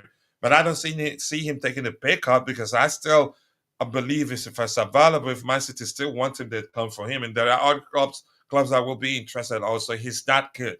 He's an intelligent player. And Bobby, respectfully, I disagree. I don't think Ben Chilwell is technically better than him. If anything, he's technically better than Ben Chilwell, and that's why he's probably more likely to if Maresca has to choose from him or Ben Chilwell, I think he'd choose Cucurella, because he's technically gifted and can actually play as a midfielder. He can actually play in the left as a CM. Actually, I've always Ty also knows that. I've always known that's the case even before Pochettino started playing him as an inverted fullback. But I hope you understand my point there. Oh Yes, we yeah, will keep you on hundred the line. percent. I Go ahead, really, bro. 100%. I really do. I think as a left back, left-sided midfielder, defensive midfielder, he's perfect. One thing I don't ever want to see is him as a centre back. I mean, I think that's a disaster. It might And I, be. I know where that is coming from. Oh, he's not. I mean, physically, he's not there. You know, No, the maybe height in. height is not there, Oh, really. it's important. It's very important. I mean, in Yeah. game, in some emergency situations, maybe, Mm. but as a starter or to come on and take on that mantle, it's not happening. And even the Spaniards don't do it. So much more us. They don't do it in international football. They have their centre backs, and the Spaniards play with little players because of their tiki taka way of playing. So everybody knows that's not a place for him. Yeah, the Spanish, they risk a lot, so they want, you could say, they need a disciplined backline. Yeah, for Yeah, in sure. most cases, yeah. If you're playing centrally, not backline, if you're playing centrally, you need to be extremely focused and disciplined because the fullbacks always forward. Um, Well, yeah, thank you for that, Bobby. I appreciate you. Again, I appreciate your understanding of not taking anything personal because I disagree. I believe that Cucurella is more technically gifted than Benchewell, and that's my opinion. Anyway, Cucu is doing well. Yep. Let's see. Who is Mark? It's not Mark Guehi, really, but that was the name that came to mind because it's MG initials and the first name the last name started with an H. Mark Gui. It sounds more like Mark Gui, really. The Barcelona kid. We'll talk about him in a bit. Check Fabrizio. What has he said? Anything new about Chelsea? Namaya Fawale. If you're following me on Twitter, you can actually share that with me. But just give me 1 second here. Okay, let me go to Fabrizio Romano here, see if anything new has emerged. And Constantine Dante is in the house. I'm still recovering. I don't big up anybody in a special way. I don't want to lose my voice, and I hope you've recovered too, because you did tell us yesterday that you have cold. And also more importantly, I want to say this quickly. I'm still working on creating a lot of commands for the likes of Keyshawn and everyone else here to appreciate you, to let you know how special you are. I want to say if you have a family member that's celebrating his or her birthday, or a colleague, anybody you want to shout out, that will be open to all community members right now. But in about 2 months or so, or 3 months, it will be strictly for paid members. You can let us know if a family member is celebrating his or her birthday or a friend. Then yeah, we will shout them out and help them celebrate. But nice to see you, Dante. I hope you're doing well, Captain. I appreciate you. Shalom, shalom to you too, Terrence Tips here saying um, Chelsea pizza with too many toppings and lacking a quality base. So the toppings are absolute boohoo. Okay. But I hope you're doing well down in Steve. So I appreciate you finding time to join the show this particular morning and wish for the best. Yep, I think we will get there. That's not how to cook. I like that one. Dante, nice to see you. I appreciate you finding time to join the show. Big up, Kishon, my New York bro. Please do share the link to your YouTube channel so people can go check it out. I am Coach's Coach, but nice to see you, brother. I appreciate you joining. More importantly, I taught him everything he knows. I appreciate you. Thank you. We'll learn from each other, but thank you for joining. Let's go back to addressing the items we have lined up here. Let's go, people. Let's go. So let's get to talk about this kid. Who was that? I think he was JC was the first person to bring up the topic because I don't remember the name. I told them I don't know him. That's me being I was honest. And then I think it was that was when Waldo said, "Yeah, that's the name. The name that the C mentioned is the name." Waldo told us he broke all sorts of records last season. I want to know the records he broke, honestly. But Gulian Balag, I think respectable as a Guillaume pundit. Balaguer. Guillaume Yeah, Balaguer. Balag is that how you pronounce it? Yeah. He's I respect him as a pundit. I don't know if he's saying this is the case. He's saying that Chelsea have asked about 18-year-old Mark Gui, the young FC Barcelona striker, who had such an impressive start of his career with the first team. He only cost 6 million euros. Wow! And considering signing him, great investment. Cannot go wrong as his value will increase either at Chelsea or by selling him eventually. Um, Wow. Honestly, I Yeah. don't. I But don't know him. Maybe because I, I haven't been paying attention. But Bobby, I, go I ahead. What you want to say? Yeah, I just want to respond quickly because I know after this I'll need to go. Okay. Um, I, I, yeah, Guillaume Balaguer is somebody I know very well. In fact, he's definitely, But mainly as a pundit, right? yeah, he's definitely up there as a pundit. I don't know if he'll remember me. I'm sure he might. In the Chelsea TV days, he used to be on the studio a lot, and we had the opportunity to have discussions with him. He is not a Chelsea fan, but I call him a Chelsea sympathizer. He was always very kind and favourable to Chelsea. Maybe Chelsea is his second best team. Or I maybe don't know. objective. No, I think it's a bit more than that. He's quite fond of Chelsea. He's very much a Barcelona fan, but he's quite fond of Chelsea. He used to come on the channel, and not because he was on the channel, but you hear how he talks outside. He's very Chelsea leaning. Having said that, Barcelona has always been his priority, and I'm surprised he's trying to market a player off to Chelsea from Barcelona. I don't know what that's about. I don't know this player. Maybe it's to try and get Barcelona to start to value him. I have no idea. It's interesting. It's curious, and or maybe he genuinely feels that he would fit right into this Chelsea project better than the Barcelona project, who, to be fair, have got a lot of financial challenges. They've mortgaged so much of that club that it might be a bit tough for them. This is a curious one for me. I'm gobsmacked because Guillaume Balaguer, as much as he's a Chelsea sympathiser, I've never seen him do anything to the detriment of Barcelona for Chelsea. If anything, the opposite is the case, as was the case for Jules Koundé. I mean, he was one of those that was pushing the Barca angle for Jules Koundé. Uh, I don't know. It's interesting. It's interesting. But another young player to Chelsea, maybe. I mean, I can't see us balk at it. He's only 6 million euros, and if he's all that, I can imagine Chelsea will make a move for him. But if he's all that, I can imagine Barcelona resisting and trying to hold on to him. So we watch this space, really.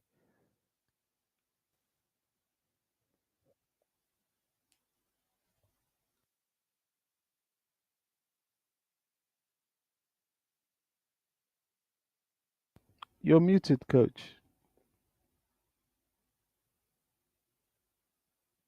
You're talking, but you're muted. So I'll wait for you to speak. Yeah, sorry, apologies, and thank you for letting me know. I was saying that Fabrizio Romano, he's released the same report, Oh, quoting Julian. oh, quoting Guillaume Balaguer. Yeah, Well, quoting Julian, i- yeah, Balogun. So there's if something there, Fabrizio, yeah, there's definitely. something there for sure. Yeah. If Fabrizio has referenced him, because to be fair to Fabrizio Romano, he doesn't reference fools, and he Yeah, hardly gets he things hardly wrong. does. Yeah. Yeah, he hardly gets things wrong. And if Guillaume Balaguer is saying this, wow, I don't know whether you ever watched the old Chelsea TV, especially in the 90s. He was there. He was, and I used to enjoy asking him questions, and because then the transfer issues and so many things, they weren't what they were now. We didn't have this sort of social media explosion, so it was Mhm. all either on live television or that sort of thing. And he was a very interesting character. So for him to be saying this, I wouldn't. I would take it seriously and just watch and see what happens. Yeah, indeed. Let's watch and see what happens. But yeah, it's believable. I mean, the only question now is, would Barcelona let him go? That's something we do not know right now. But let's see what happens. Keep dropping the Exactly. likes on the stream, people. The likes do go along. We appreciate you all finding the time Coach, to I join have the to show this drop. particular morning. All right, If no I can problem. come back, I will. But I have treatment. Is that my brother Roger? Hola, Yeah, he's Roger. returned. Yeah. Oh, I can't believe it, Roger. I'm upset with you. Hola. You were waiting for me to drop off before you came on. I actually lost track of time. I just looked at the clock and I couldn't believe the time. Sorry, I'm glad you're here to keep our man, Coach. Someone's got to keep him in check. Yeah, someone has to keep him in order. Tag team. Yeah. Okay, guys. Let me give you a secret, Bobby. Roger wants to leave the gang. Roger wants to leave which gang? Your What? gang. This gang, there's no leaving. This is like the mafia. Once you're in it for life. An offer you can't refuse. Yes, absolutely. Blood Always a in, pleasure, blood Bobby. out, right? Yeah. Oh yeah. But thank you, Bobby, for finding the time to be with us on the panel. I appreciate you. Thank you so much. All right, guys. Have a good one. All right, you too.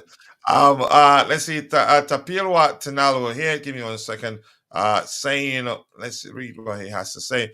Cucurella must be allowed to roam freely in our midfield when the ball is high up on the pitch, as we witnessed in our last game, and that was partly why we were now playing a more of a fluid game. I think it's up to the manager to decide the sort of role he has in the team and how he wants him to apply himself.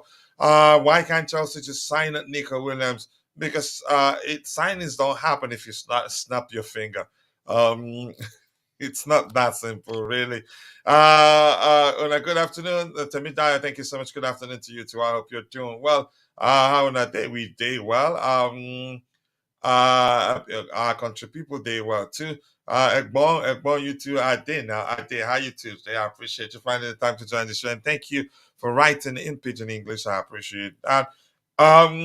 Yep, Chelsea. I think this one. I don't know him. I'd like to see clips at least to understand how he plays. And also, somebody below there is asking the question: how about David Washington? What has happened to him?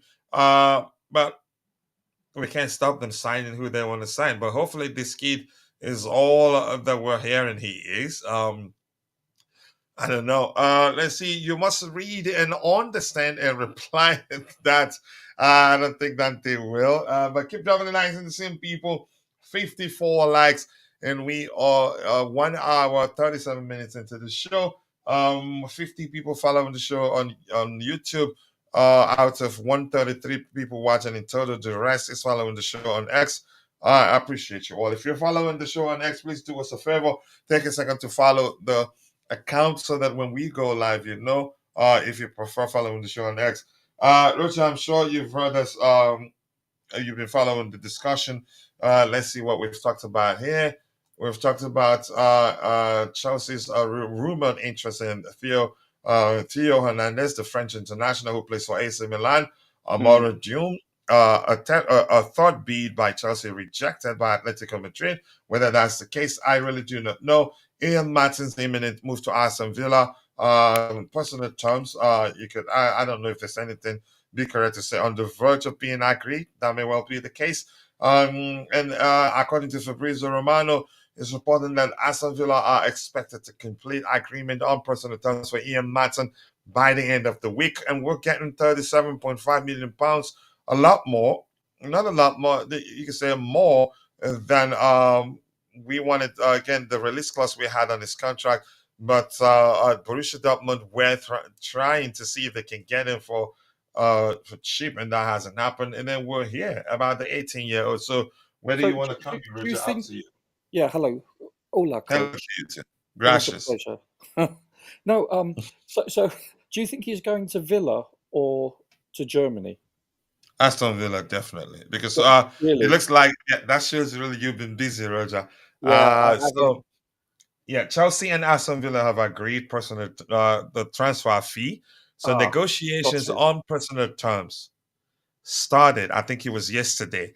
And today, Fabrizio Romano, with that one in particular, here reports that Aston Villa are expected to complete the agreement on personal terms for Ian Maatsen by the end of the week. So they're making progress. I actually didn't think we'd sell him for that much. You said £37.5 million. 37.5, yeah. But Borussia Dortmund could have paid just 35. But they were trying to get him for a lower fee, and then the clause expired. I think the clause in question was exclusive. Got you. For them, yeah. Also, don't forget, with one or two exceptions, the average Bundesliga team that they have a slightly smaller budget per se, maybe because of Uh-huh. their TV revenue. I don't know. Um, I honestly didn't think he would go for that much. I'm pleasantly surprised. I didn't think that would transpire at all. So that's good. I thought he's Yeah, going to it's go good for price. 2025. Yeah, that's good price. 37 plus is good Yeah. price. And Had you I, had I told me, like, I'm actually mhm. quite shocked. It's the first I've heard of it, and I'm actually pleasantly surprised. I didn't think he would go anywhere close to that. I thought 2025, which is would have been fine for someone not proven per se. So that's listen. How many appearances did he play for Chelsea in a regular season? Zero, right? I don't think he's really other than preseason. So it's not bad. It's not a bad ROI. I just hope that they probably paid 2.5 million more, maybe so they can make installment payments. That's probably that. um the truth remains Possibly. there were other clubs interested. Oh, okay. I Yeah. hope. And I hope I'm not. I haven't listened to your show. I didn't even know it was on. I apologize. Hope I'm not repeating anything that was said before. No, you're not, but go But ahead. Go ahead. I Yeah. hope that there's clauses in the contract, like we get a certain percentage if he's resold for a huge profit or any profit, You and bet. a right of first refusal for buyback. I hope that those are initiated in any legal documents because You bet there is, Roger.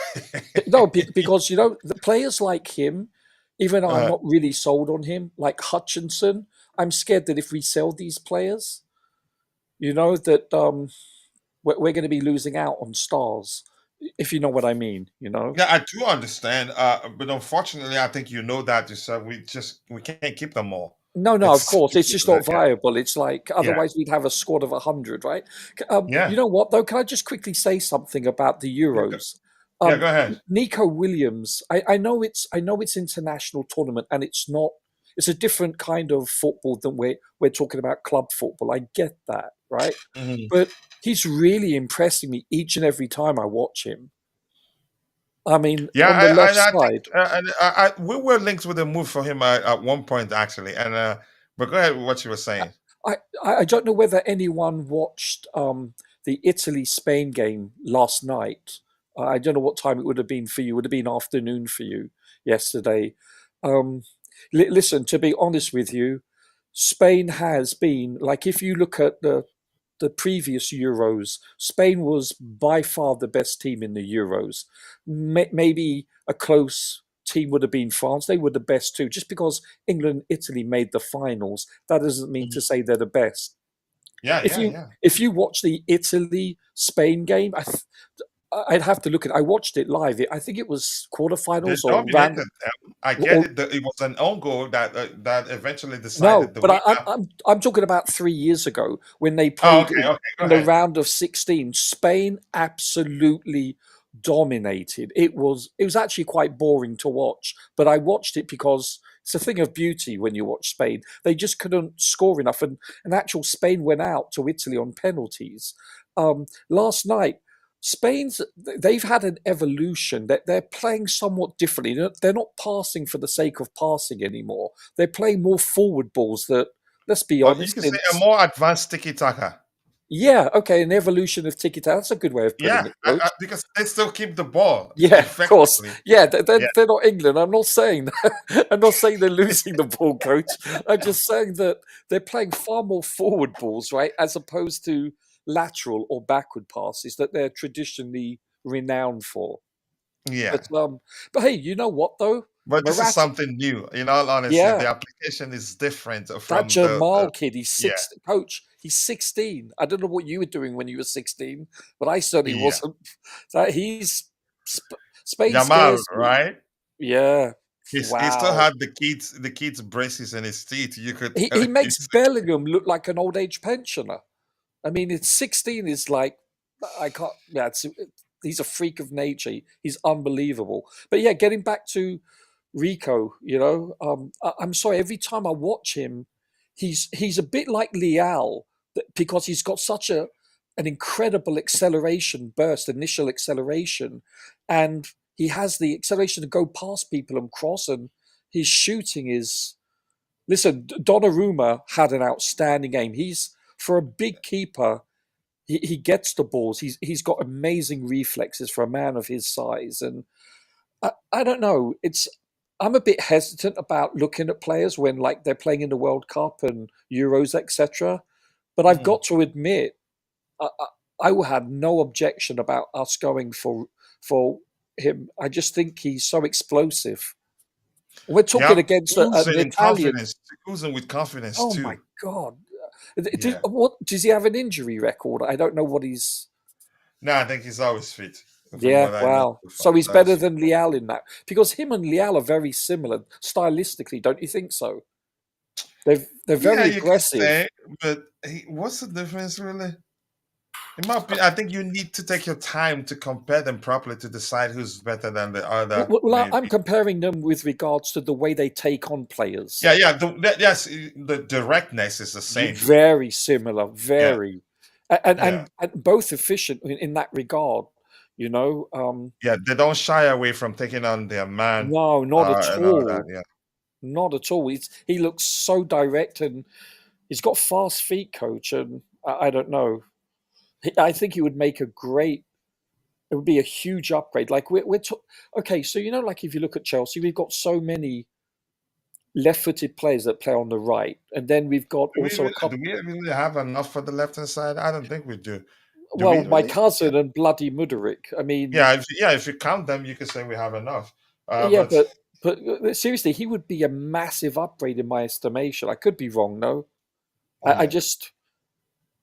But then again, Howie, to be honest with you, I don't see either of them moving on. I just don't. Yeah, it's for reasons we know. But we'll see. Let me get what we have in the chat. I'll come back again to the panel. Yeah. This here reads, you must read it on. Okay, just people having a good conversation. I learned from, okay, good conversation. Enjoy yourselves, people. Thank you so much. I appreciate you all there. Yes, people, keep dropping the likes on the stream. People, the likes to go along with 59 likes, and we're just 1 hour, 47 minutes into the show. Let's try and see if we can get it to 100 today. We haven't reached 100 for a few days now. It's been like 90, 80, 91, 92. I think one was 90 and 97. Let's see anything else. Gavin is in this house. Gavin, nice to see you. I appreciate you finding the time to join the show. Big up to you too. Yes, people, go check out Gavin's YouTube channel. Let's help him grow. He's shared the link there. Go check it out. Jampot Entertainment, nice to see you. I hope you're having a good day too. Anything else? People are speaking a different language there in the chat. We were linked with the move for Nico Williams. I think it was just even 4 weeks ago, so a month ago or so. I don't know whether we're still interested in signing him. We'll find out. The only move in the future of Williams is Barca.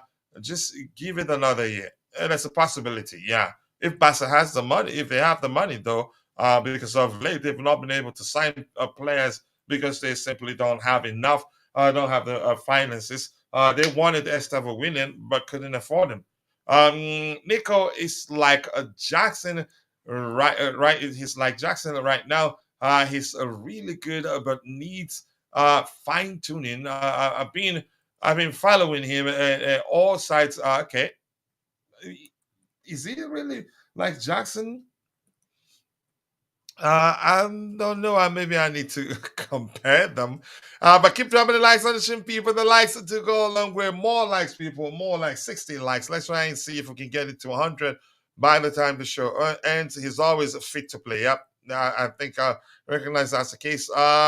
Professional head to unite. You're the chairman, right?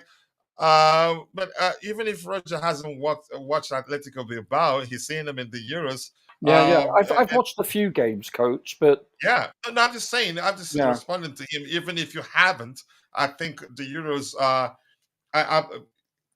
The kid is good. In all honesty, he's good. I have to be honest.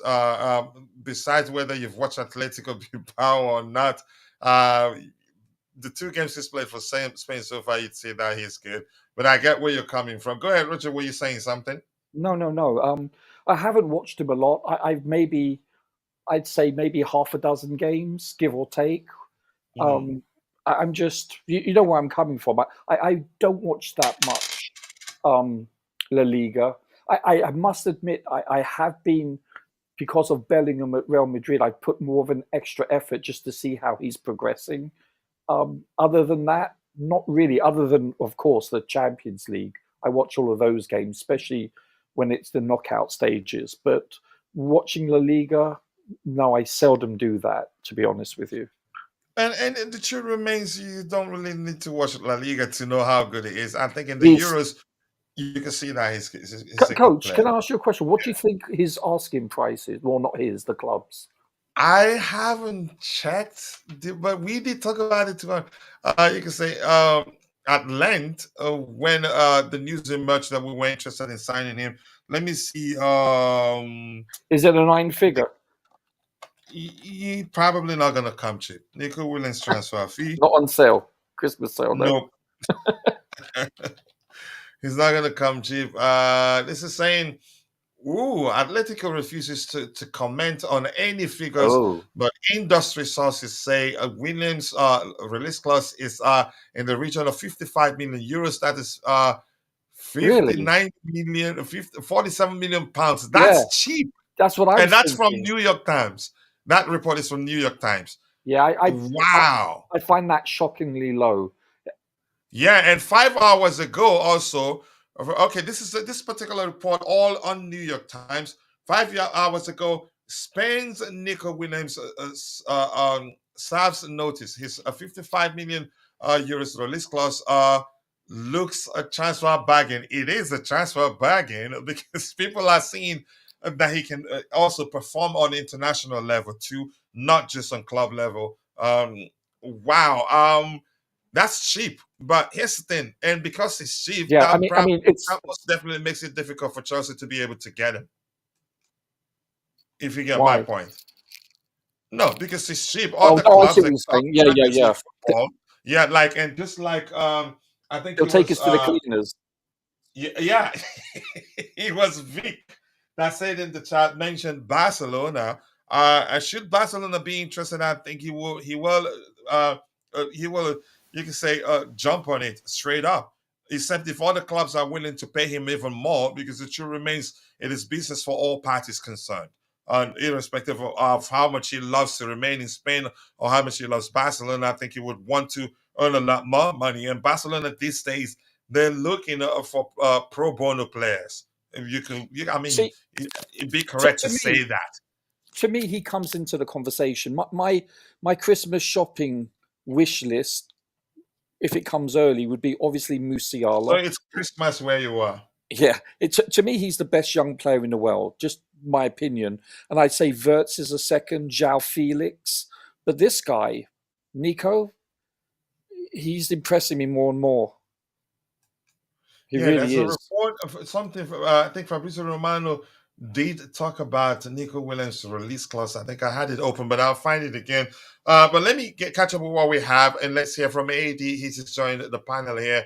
Sure. I don't think Nico will ever choose Chelsea over Barcelona, so let's not just waste our time. I mean, let's see what happens. Barcelona, they couldn't afford Estevao Williams. We signed them. They wanted them, and Estevao actually waited for them to an extent, but they just didn't have the finances. And even I heard something that it was 3 weeks ago that they weren't able to register Hansi Flick, their manager, whether that was a troll or something or banter, I don't know. But some people were saying that actually that was the case. I don't know how they were able to get around to do so. If Barca need the money, they will sell, in my opinion. They have some players, but the truth is, players they have, they will put on sale. They won't make as much money as they paid for them. And for instance, they won't make as much money that they paid for Rafinha. I'm quite sure nobody will pay them anything close that they paid for him. Same thing, the Dutch international. I forgot how much they paid for him at the time. I don't think they make as much money too. Even Koundé, should they decide to sell him, they will not make anything close to how much they paid for him, except if those players do exceptionally well in the Euros, in turn, or you can say up on their values, for lack of a more specific language there. They're still actually in debt. Yeah, we know that, but they will take it to another gear, if you understand my point. These people are comparing appearances, but nice to see you, Jem. I hope you're doing well. It's not about Barca. Okay, just having a conversation with someone in the chat there. When I say like Jackson, I mean his raw talent.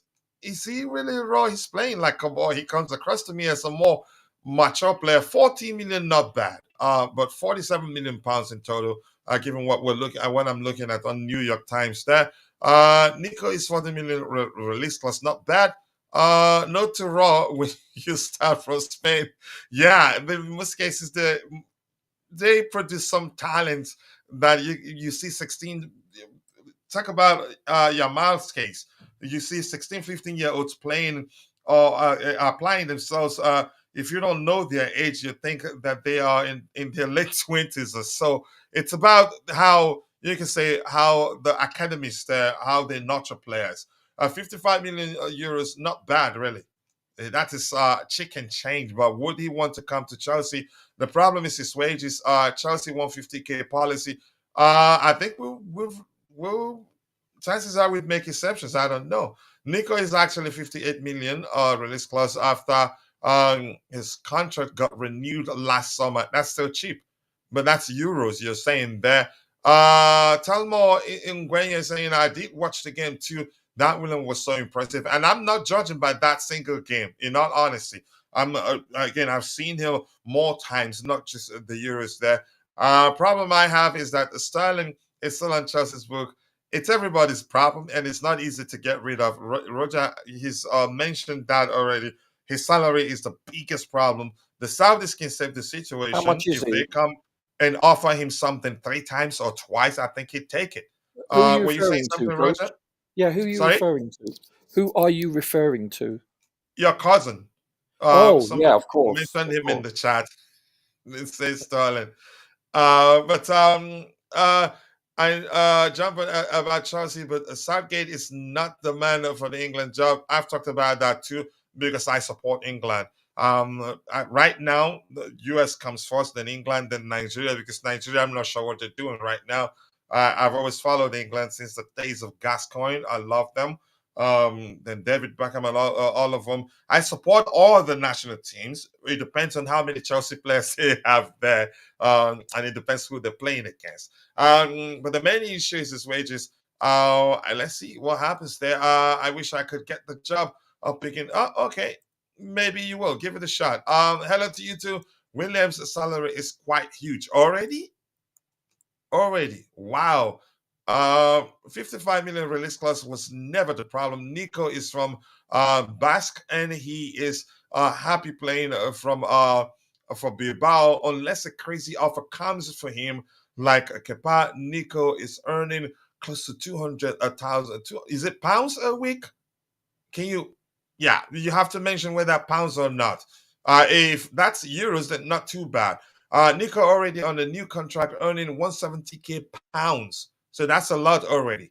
That may well be the reason why we stopped hearing a lot, again about Chelsea's interest. All right, I'm gonna scroll to the very bottom. But Siaka, nice to see you. Hello to Coach, my favorite coffee drinker. In fact, I am drinking. Wow, really? Is that a nickname now? But nice to see you. I hope you're doing well. Chimera, just get Lewandowski. Yeah, maybe find Andrea Pirlo too and get him. William is more than Jackson. He's very powerful and he doesn't lose the ball easily. Jackson doesn't lose the ball easily. In my opinion, I think my biggest problem is Jackson is for him to improve on his finishing, putting away chances. Dante, he's on 200k euros, 170k. That's a lot already. But we have Eddie in the house. Eddie, where do you want to come in? I'm quite sure you've been paying attention to the conversation. We are currently talking about Nico Williams. Somebody in the chat brought it up, and you can say it's a topic of great interest. I think it was Roger that talked about him. But yeah, Chelsea fans are also talking about him on X. And if we can afford him, I think he'd be an excellent addition to our squad. Whether that happens, I don't know. If you want to talk about also the Mark Gui, I don't know if that's how you pronounce his last name. I want to do a YouTube short in depth, but I'm not sure how you pronounce his last name. And I want to also apologize for the poor quality video that I put out. I'm not sure why it was blurry as it is. I'm trying to fix the issue, but right now the picture isn't blurry actually. I don't. Maybe I should be recording with StreamYard instead of EV Mux. But Eddie, let's hear you. Big up to you. Thank you for all the research you do for us. I appreciate that. Um, big up, coach. It's my pleasure doing Big up that. to you too. Hola, Eddie. Hola, hola, Roger. How Look you at doing, it, man? trying to speak Spanish. We are all enjoying these Euros now. Yeah, Yeah. we are. Yeah, we are enjoying. It's good. I mean, Spain last night was unbelievable, to be honest. They And were that's a even very young squad, right? Very, very That's a young very young squad. squad. Yeah, Yeah. yeah, they were even more dominant 3 years ago when they played Italy. Yeah. yeah, Go ahead, Eddie. yeah. This Magui, to be honest, I don't know anything about him, but if it's a signing that we feel we have to, I just need to check on him again and just to see what it is about him. But I mean, I just want to leave it as it is and then talk about Nico Williams. I just surprised that he's on that huge kind of wage. But if you You look didn't at know, his, right? I didn't no, expect I that did. To too. be honest, Yeah, it at came as a Bilbao. surprise. Bilbao, exactly. How Two much is hundred, it? 200 He's k on euro, I 170, think, around 170 170. k pounds, I think. Somebody Wow. saying, yeah, That's a lot. 170k for a 21-year-old, to be honest. And he came from the academy of Bilbao, you know. So So for they him to be probably didn't want to lose him. exactly because I mean, if not because so many people have been commenting on it, I would have said I don't believe it. But you can see from the comment from those in the chat that it looks as if they know what they're talking about his wage. So that could be a stumbling block. Why I don't think, to be honest, looking at him yesterday and his performance, I just say, to be honest, on that left side for Chelsea, and if we can get Olise on the other side, I mean, what are you talking about? We win Wonderful. in the league. Wow. I won't go as far as saying that, coach, to be honest. Well, I say we'll be in and around. Definitely top four is No, guaranteed. And then, I did a tapping, but it looks like I was offside, right? yeah, you were big time offside. Yeah, I mean, the new technology is going to catch you easily now. The automated offside that is now being used. So, um, so to be honest, I don't know if it's not for his wage, but if you look at it very well, in terms of his transfer fee, if it's only about 40 million pounds or 55 million euro, whatever it is, compared to what we paid for Modric. So if you Mm. balance it out with his wages and only that, I mean, these new owners don't seem to want to break those wages anymore.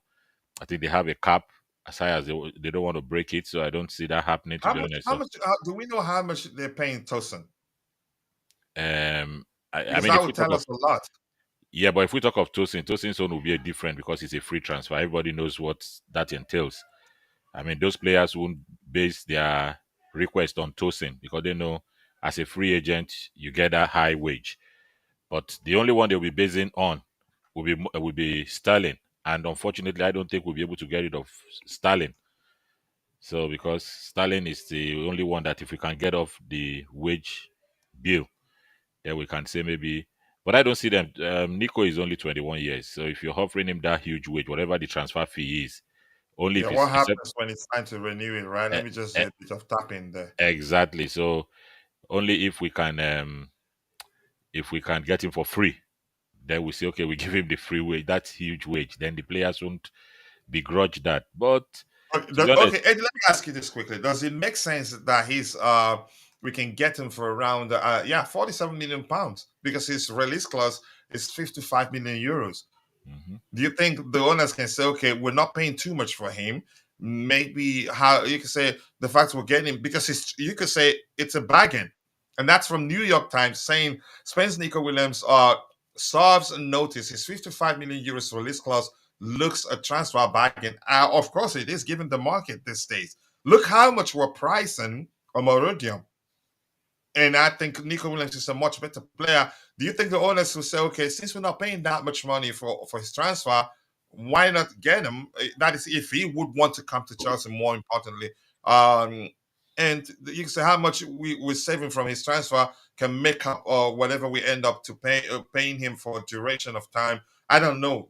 I'm not good at maths, but let's hear you. Yeah, that was exactly what I was trying to say. That if we look at his transfer fee, when I was talking about Modric, because if we want to look at it that way in isolation, just to say, okay, his transfer fee is not up to £50,000. I mean, sorry, 50 million. I wish it was £50,000 to be honest. Mm. 50 million pounds.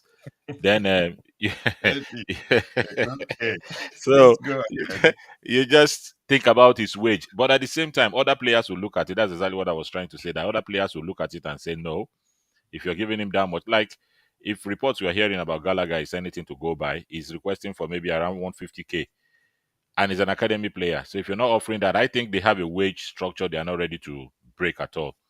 These new owners, I think they're not ready to break. Only Sterling is the one that came early and is broken that completely. And I don't think they want to go as high as that. But if we look at Nico Williams, I don't know, and no player, you don't see any player trying to bring down his wage. They rather look for more. So for me, that transfer, because he's a player that I really, really, what I've seen so far, I've watched him closely in this Euro, is unbelievable. He's a good player, but I I don't don't see see. him going to Barca either. They don't pay that much. No, that's the thing. So I don't know where he's going to They're end up. Is looking it for pro bono PSG? players these days. Is it PSG later in? I don't think this season PSG later because they might want to pay him that huge wage. But they are talking about Ryan Chaki as it stands. So I don't know. I don't know, to be honest. He's a very good player, but his wage will be a stumbling block for us to do that deal. I don't know. Hmm. You could argue what club can actually afford. No club these days pay. Clubs are looking to, you can say, cut down their wage bill these days. Man United, they're looking to do that. Man City, them they looking once you get to a certain age and to a certain salary, they look to sell you to sign a younger player and then start paying. You can say, I think Atletico Bilbao. I'm not sure what they're gonna do because they keep him, they'd have to pay him even more. Otherwise, he leaves as a free agent. I'm not quite sure. I haven't checked when his Coach, I can't hear you if you could hear contract me. expires. Go ahead, Roger. Go ahead, Roger. Were you saying something? No, he was saying he couldn't hear you. Oh, he Can you couldn't hear hear anything, me. Eddie? I think maybe but Roger, can you hear me now? Yes, I can. In the presentation window, Roger can hear me, but in the other window, he can't. I'm saying there aren't too many clubs. Every club you mentioned, they're looking to cut down their wage bill. Same thing as Bayern too, because if you get to a certain point, your salary get to a certain measure, um, they they usually look to sell the player. I think the biggest hurdle to them keeping the Canadian international is probably because he wants a pay rise and they're not willing to admit that and will look to sell him.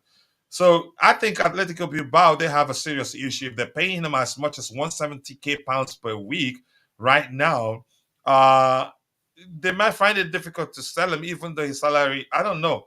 I'm not sure what to make or how to make sense of it because that's a lot, really. I really don't understand the logic behind giving him that huge wage. You know, for Atletico Bilbao, it's something we need to really double check and try and see, to be honest, because it really doesn't, to be honest, it doesn't add up. It doesn't really add up, to be It honest. doesn't. It's for so many No, no, reasons. no, Why? How are no, they able to? And with the release cost of just 55 million euros, it just doesn't make sense. no. To be honest, they're not associated with us paying that kind of huge wage to players. So we really need to check that out and see the actual figure is on. I tell you, he's not adding up because if he was on say like 1 billion buyout clause, just like Barca always do, put 1 billion, then you say yes. But it's not a 1 billion. Giving him that clause of 40, 50 million, less than 50 million pounds, and giving him that huge wage, it really there's something I miss, to be honest. And I think Barca, when they were doing the 800 million buyout clause, 1 billion buyout clause, I think they were being proactive because at the time they were already in trouble. They don't want a situation where players stays a year or two. If they find out themselves in certain situation, the players will look to leave, and there will be exodus of players, to say the least. So, but the players are signed. It's on my business anyway. Just had a dream. A Chelsea opening match versus Manchester City has us with a lineup involving Nico Williams with Palmer behind Nkunku. It depends if you. I hope you then you haven't had a lot of mosquito bites of late and you have high fever because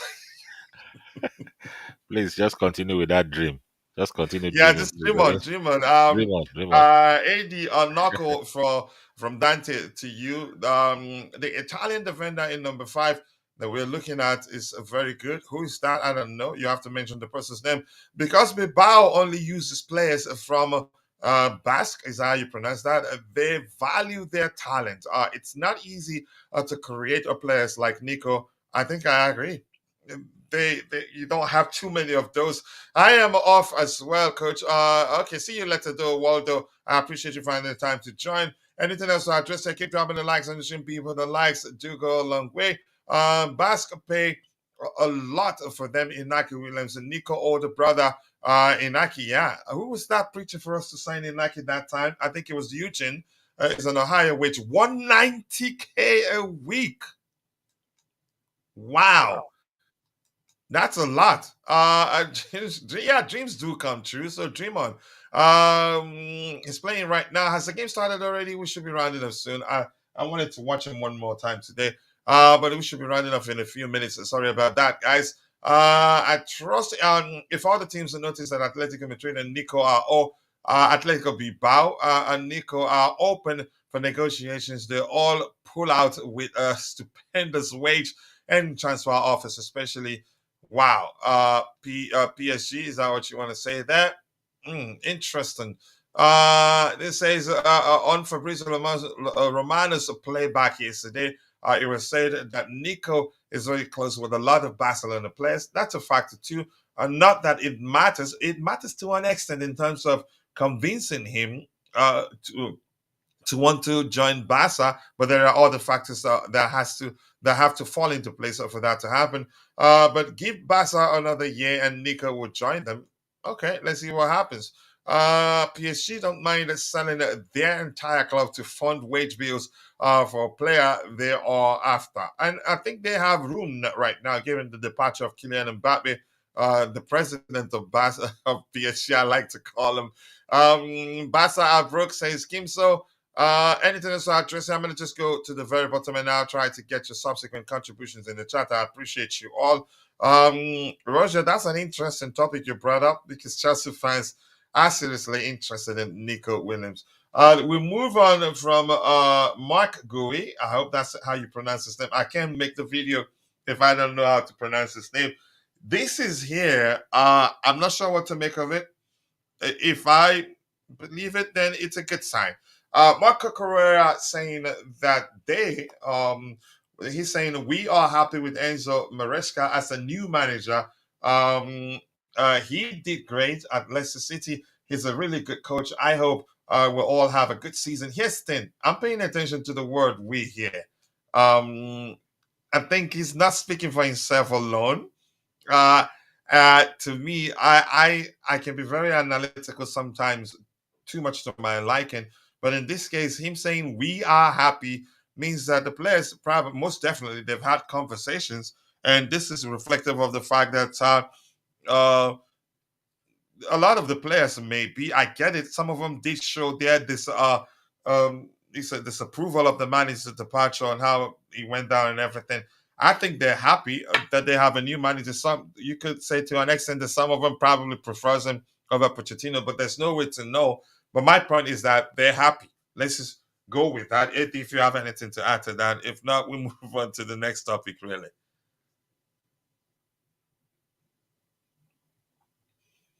Okay, it looks like AD is not. He's left his desk.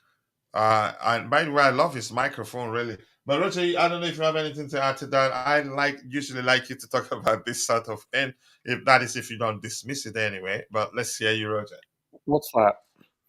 The Cucurella is saying that they're happy with Enzo Maresca as new manager. But he used we that I was paraphrasing as I used the word Sure. they.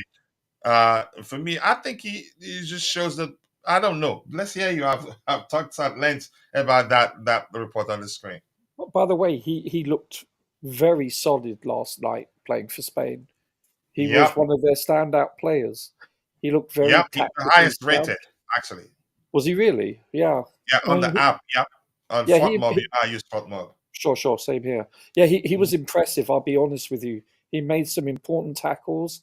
I thought, listen, I think, I call those tackles clean up tackles because those yeah, are tackles that they've beaten either his center back and he's there to correct the mistakes.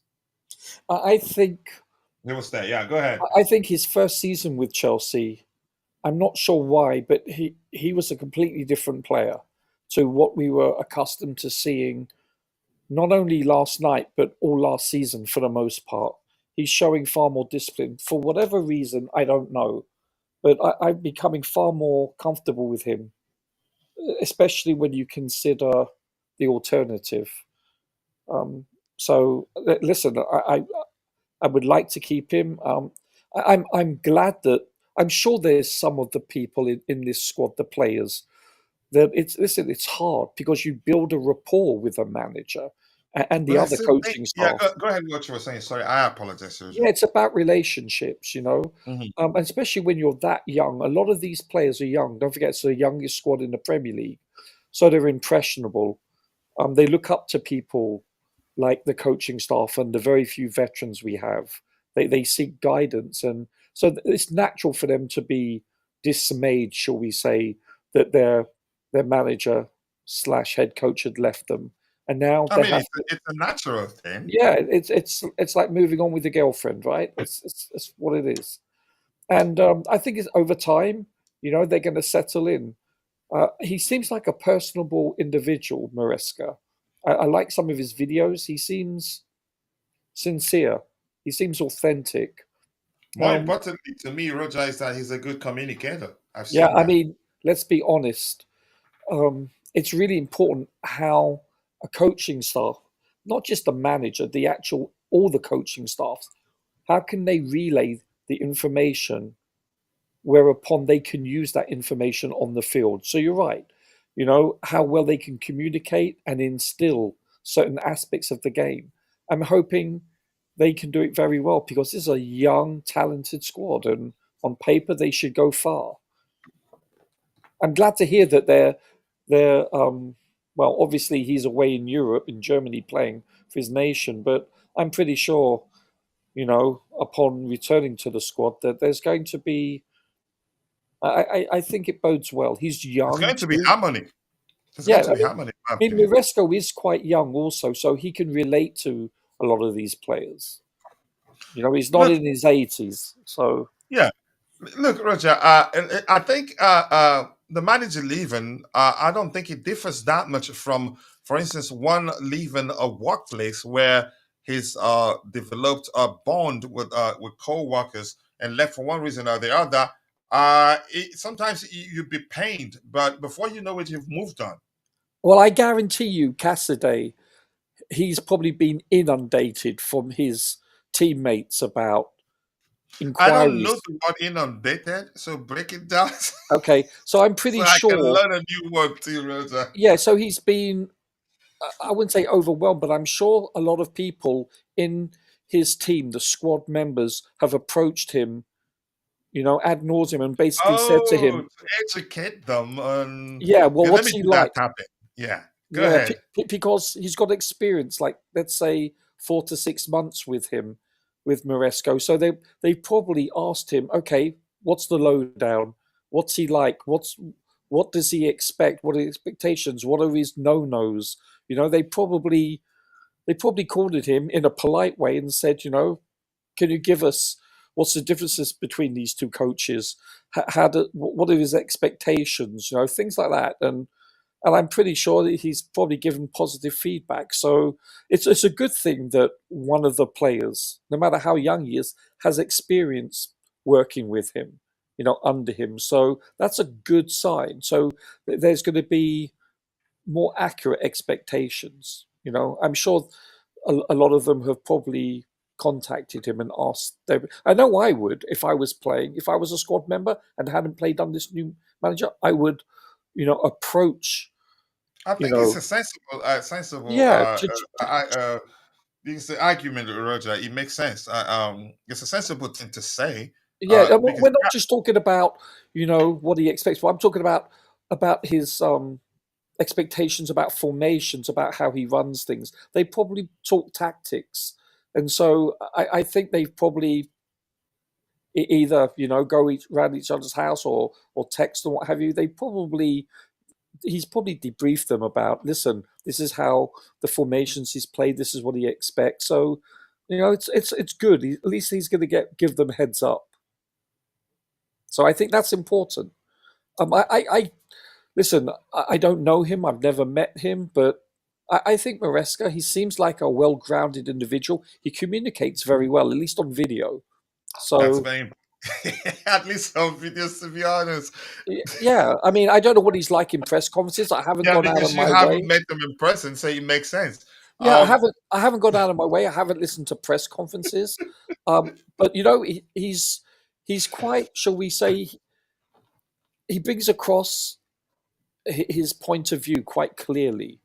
So I like him, but it's early days yet. even though English isn't his first language, you No, and must he mention. speaks it very well. Yeah. Mhm. And I've seen some people speak good English, and I was shocked about that. His recent interviews, I was like, was he born in England? Even was it Chiellini? It was. I think that was that Chiellini, one of the pundits on the Euro Games. His English is excellent, actually. But go ahead, what you're saying, Roger. Yeah, I mean, I'm sure his English is better than my Spanish, that's for sure. So, no, it's good. Listen, a lot of mainland Europeans, they learn English at a very young age in school, especially Scandinavians. They're basically fluent in it from secondary school onwards. So it's the norm. So Yeah, that and French, it's widely spoken. yeah. Even though that be an argument that Cucurella is saying they're happy with the manager, not whether it matters or not. For me, I read meaning into a lot, but I think I'm taking this for what I deem it to be. Keep dropping the likes on the stream, people. The likes to go along, great. You can keep the stream. There's nothing to watch in Ukraine's game. They seem nervous. Might be the amount of security following them everywhere in Germany. Wow. I didn't know that was the case. It was astonishing to see the motorcade of security vans following Ukraine teams' boss on the highway. If they are constantly under a big security cover, it does create a stressful environment. Overwhelmingly, I think I agree. If you sense that you're being protected because there's an impending danger or whatever you call it, you're never going to be settled. It's as simple as that, especially when you're on the pitch where somebody can just, no barricades or anything. But that's, by the way, remember when they wanted Cuckoo Gun? A lot of people wanted Cuckoo Gun. Mm. And I'm glad I wasn't one of those. I've never wanted Gun. I've always been patient with him. But people sometimes, in most cases, complain for some reason. But you can say, some lack of understanding of how the player applies himself on the pitch was the main reasons why a lot of people. One of the main reasons why a lot of people wanted him gone. Yeah. Well, to be honest with you, I was really perplexed the way he played for Chelsea initially. He just seemed so ill-disciplined. The way he would go walkies around. I mean, you'd see him all over the field. He really didn't display any positional discipline whatsoever initially, and then occasionally, he didn't have a good start for Chelsea. He just didn't. He looked out of sorts. He looked like he's never played the game at times before, which is quite worrisome. But this past season, I should say, he's looked a very different player. He's looked. I don't know. He just. I'm not sure whether. He's not the guy we signed. Maybe. Yeah, I'm not sure why, because Potter had worked with him previously at Brighton, so I'm not sure why there would be a disconnect per se. That's what confuses me. I have no idea. It didn't make sense. If anything, yeah, go ahead. If anything, you would expect it vice versa. You would think he would regress, but he hasn't. He's improved. But his initial poor start that I was confounded with, it really, I didn't anticipate him being this ill-disciplined. Oh my gosh. Mudryk, mate. He just took a shot from like 20 yards and it was a great rugby goal. I mean, he shot it 30, 40 yards above the post. That's ridiculous. And the rugby union will be proud of that. That was shocking, coach. The lack of composure. And yet, you know, My I saw him play about 3-4 days ago, whenever it was. He looked quite good. He looked explosive. It's early days in this match. Looks like he wanted to make something happen that day. Yes. I don't know. And He's just so raw. Okay, yeah.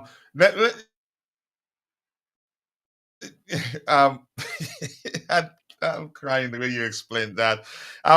Yeah, but let's see. Ukraine, they do have a lot of firepower. I'm not sure why they cannot put it together. And they look as if they're not rehearsed at all. But I don't want to. Ukraine, England, and Nigeria national teams, they need deliverance right now. England, it pains me, but I don't want to talk more about that. I just don't like Southgate as a manager. I don't have nothing against him. Yeah, they're going home. Do you know what it is? Do you know what it is with Southgate? He listen, yeah, he's questionable tactically at times, but you have to understand, you speak to former England players, coach, that let's say since this century, from 2000 onwards, and they'll tell you Lampard, Ferdinand, Beckham, etc., all of them, they will all tell you that they didn't play as a team. That golden generation didn't really do anything. You know, they were so, at least this chap, he's brought them together, he's unified them. You know, I'll be honest with you, I watched yesterday's game, obviously, and it wasn't anything tactically that was wrong. You know what it was? You have a I'm look. sorry, Roger. I'm sorry, Roger. Because of your comment, somebody in the chat is saying that's a field goal. Yeah, coach, did you not But see it? go ahead with what you were saying. Coach, seriously, it's like that was a poor shot. I mean, I don't know. It's really hard to hit a ball that high. I mean, it really is. I mean, it looked like a goalkeeper kick, you know, from the penalty area.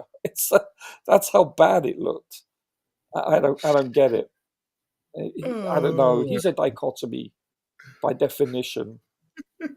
He's just so I'm sorry. talented, but I'm sorry for cutting you off there. no, it's okay. No, so what I was getting at with England, it's like, to be honest with you, it's how leggy they look. Did you watch the game last night or your I did, afternoon? Roger. I was pained, but I stopped at some point. But here's one I want to say, Roger. Well, I'll just quickly finish. You know the Yeah. thing that got me was like Kane looked. I understand he's played only 190-minute in like 6 weeks. I get it, but he looked so leggy. So did everyone. I mean, they look so lethargic, so slow. And this is like the second game in a row that I like Foden. I think he's our most technical player that I've seen probably ever from England. But he was miscompleting passes when he's got no pressure on him. He looked out of sorts like he's never played before.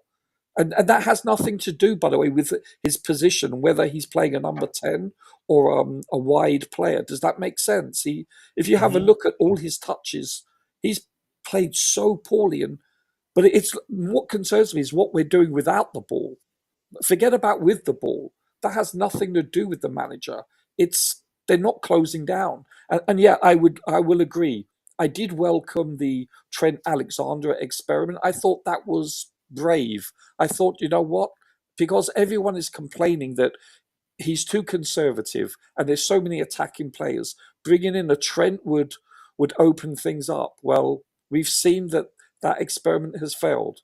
So, you know, I'm displeased with how the players have played. And you know me, I never blame a coach if there's a lack of execution by the players. You can't. You just can't coach. It's disingenuous to do that.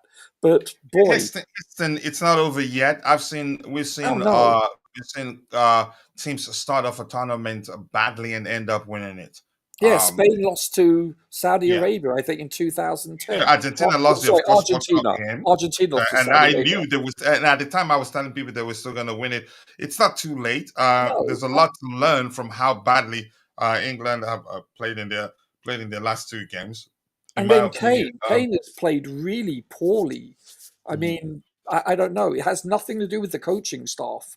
It's even Bellingham, who I think is England's best player. I agree. Sometimes it does happen, but honestly, I'm still going to say it. I don't trust Southgate tactically. But that has nothing. Yeah, I no argument. But guess what, though? It has nothing to do with how poorly they played yesterday. And by the way, he made fast substitutes yesterday, so he's often criticised for not taking action, being proactive. Well, he was proactive. 8 minutes into the second half. Oh no, coach is that? Sorry, Roger is down to the manager. To be honest, no, he is. You can't make a sub. Let's hear you, Eddie. Let's hear your debate, Eddie. Roger, since we're talking about that, let's hear Eddie's point because he hasn't spoken. Then we can finish up with the England topic. If you have any response, then we'll move on. Go ahead, Eddie. Yeah, sorry. When he took off, Trent, he brought on Gallagher. Yeah, he brought on Gallagher. So what's that supposed to do? Very wrong. They were pushing them back, and he made the substitution about 53 minutes. That's about 8 or thereabout minutes into the second half. It was early. But that wasn't an effective kind of change. That's not the change you needed in that kind of situation. You have players like Kobe Meno, who are naturally gifted in that position. I agree. So that they could free up the likes of, what's it called, Declan Rice. Declan Rice, you can see the style he plays for Arsenal is quite different from what he's playing. That's why he came up with what he said about they've not been able to replace Calvin Phillips.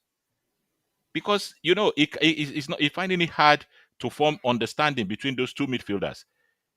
There's no understanding between Trent and Declan Rice. Right. No understanding at all.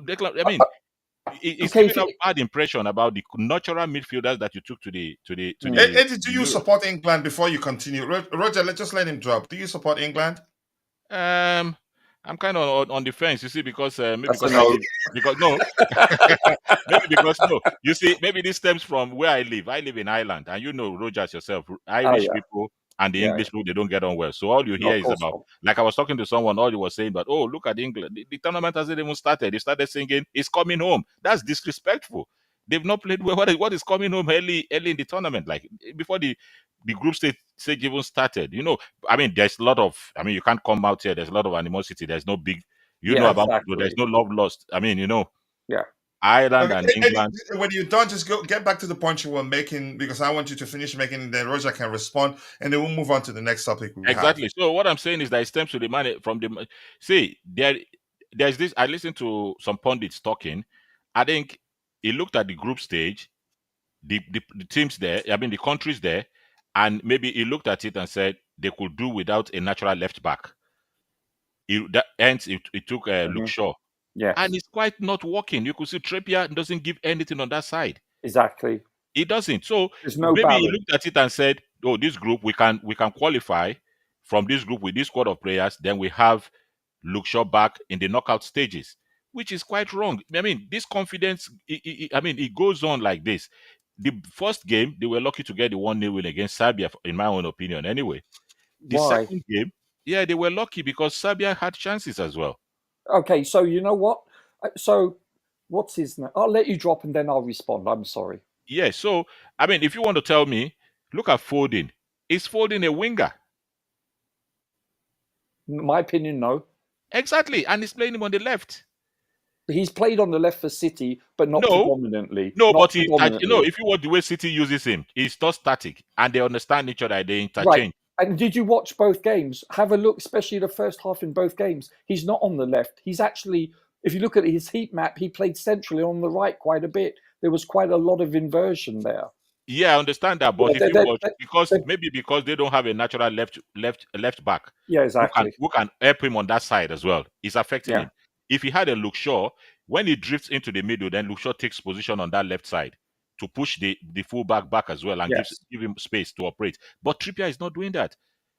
And then the manager should have identified that. And then look at where he's playing Bellingham. Is Bellingham a 10? Bellingham is exactly not a 10. It's exactly where he plays for Real Madrid, basically. Yeah, but he plays it for Real Madrid does not mean you have the likes of Vinicius and all. And this is a forced change on Real Madrid because the striker injury. Yes, I know. It was And out they've of been playing very well. necessity. The players of Real Madrid are well adaptable to what they're doing. I agree. Because that's why Bellingham is doing well for them. But in England, in the setup, you don't have to play. You should play Foden as a 10. No, I totally That's agree. the best out of Foden. You hear no argument. But can I just play devil's advocate, which I tend to do? Yeah. If Bellingham is played deeper and we're not successful, everyone, especially the British press, they will crucify Southgate to say, listen, Bellingham is, in my opinion, he's not, but I think Foden is a very influential player. He's more gifted to fulfill that role. Because of Bellingham is the hot new commodity per se. If he hadn't played him up front, he would have been castrated by the press. I'm telling you, he's damned if he does. He's damned if he doesn't. You're getting back to, you talk about, for instance, you talk about it's his responsibility. Listen, it's a bit unlucky that you have, what's his name? The left back, both left backs, one for Chelsea, one for Man U, that are injured. You have to gamble by taking one, and hopefully he gets. What's the wait, Roger? Is Shaw injured? Yes, he hasn't played since February. Okay. And so we have no. You have to understand, and you know what? It's like, look. Oh, you talked about the first game. Julien Laurent criticised England, saying, if you look at the XG I can't remember, Serbia had, they actually didn't really threaten us at all. I disagree entirely. Not whatsoever. They had one small glance where, what's his name? The goalkeeper had to get the ball. Other than that, they only had one shot on target, sir, and that was headed out by Kane. But it would have been saved by the goalkeeper. The goalkeeper actually saved one shot that went over. It was going over the bar. That's why it's not a shot on target. So.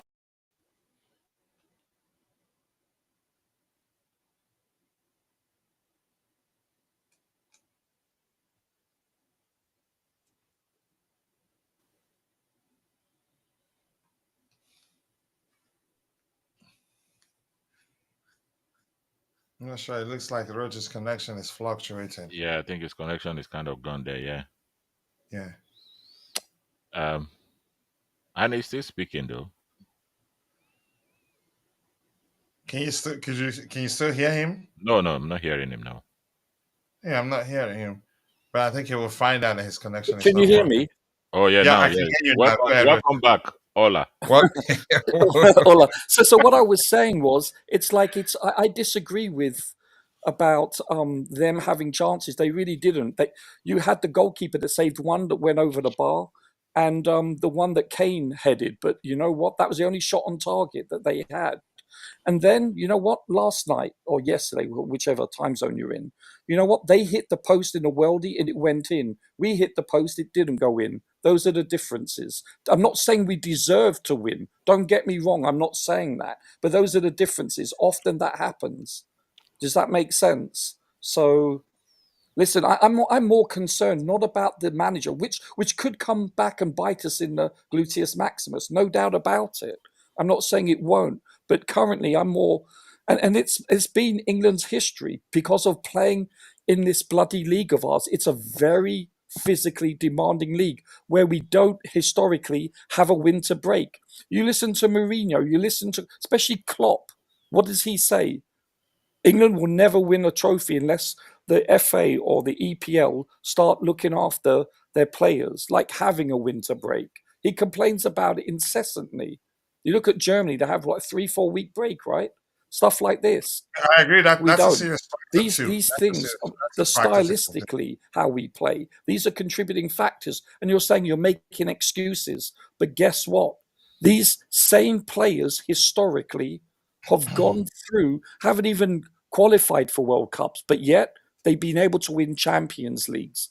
In the 70s, 74, 78, England didn't even make the World Cup finals. It's because we had massive bloody injuries to the teams. But guess what? We had players that the whole teams were all English. Well, actually, sorry. They were English, Welsh, Scottish, and Northern Ireland, GB and I.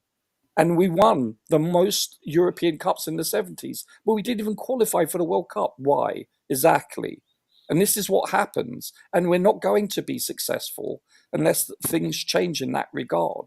Now, I agree. The manager isn't the greatest manager, but he's done things that he's galvanized the team that other managers haven't been able to do. And that includes Ericsson and Campello. Correct? All right. Anyway, Let's bring it back to Chelsea Football Club. Eddie, I'm going to start with you again. This report on the screen here, which says a group of Chelsea season Modric. ticket. Are you there, Eddie? Can you hear me? yes, I can. Yeah.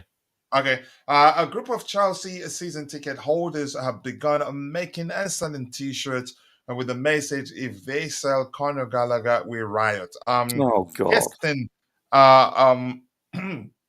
The question I want to ask: does this change anything? Because the club will do what they think is right. Exactly. For a multitude of reasons. The reasons it could be for financial reasons. It could be down to the fact that Conor Gallagher's contract situation comes into play. He may well prefer joining another club where he ends up earning a lot more than what Chelsea are willing to be paying him. We don't know. But does this change anything really? And what do you make of it? Oh well. If not, I'm just saying that if not the source where it's coming from, the Athletic, which I think they don't really throw out stuffs without getting at least a little bit of facts into it. I would have said, "Oh, we just move on," because it's nothing to talk about. The club will do what is best for the club. I've said it before, and I'm going to repeat it again. We first have to have a Chelsea Football Club before we have a Conor Gallagher. So Irrespective of how anybody sees them. exactly, they Yeah. see the books. We don't see the books. They know what FFP. And Eddie, if you don't mind, let me say this quickly. Before Conor Gallagher's love for Chelsea comes his welfare. Let me just use a general language like that. What will be good for his future, his life? It's his means of earning a living, irrespective of how anybody sees it. So he will also prioritize what would be good for him, his future. But go ahead with what you're saying. Yeah, exactly. So if if we let's take the figures that's been thrown out there. If he's asking for 150k a week, and the club is saying we can't give you 150k a week, and he thinks there's a football club, maybe Tottenham, wherever he thinks he want to go, that want to give him 150k a week. He's not going to say because of this that have been written, if they sell Connor, we riot. He's going to change his mind and take 100k a week. So we are not privy to these talks, what is going on. So we don't know exactly what is being said and what are the agreements. And it's down to a year or so on his contract. At the end of the day, if we left this unattended to now and he ends up going for free, these same fans will come out to say, "Oh, the club has not handled this well. How did they allow Conor Gallagher to run down his contract?" So just as I think it's just tap into farcical. what Ron just always says: "Damned if you do, and damned if you don't." Yeah. Exactly, because if we don't sell him now, if he refuses to sign, just as we're talking about Nico Williams, if he comes in, he's going to obstruct this wage structure. And these owners, from the look of things, they don't want anything that will obstruct whatever they think you're worth or whatever the ceiling they want to put on players. They don't want to break it. And if Conor Gallagher is asking for too much, then we are not privy to that, and we cannot say we want to hold them that they have to break whatever they think they don't want to break. At the end of the day, if we go down for FFP, PSR, or whatever it is, we, the same fans, will come out to say they've handled it badly. So they see the books, they know where they want. Just as I wasn't here when they were talking about Maatsen. Maatsen, 35 million we're expecting, and now we're ending up getting 37.5 million, which goes down as pure profit, if I'm not mistaken. Yes. Exactly.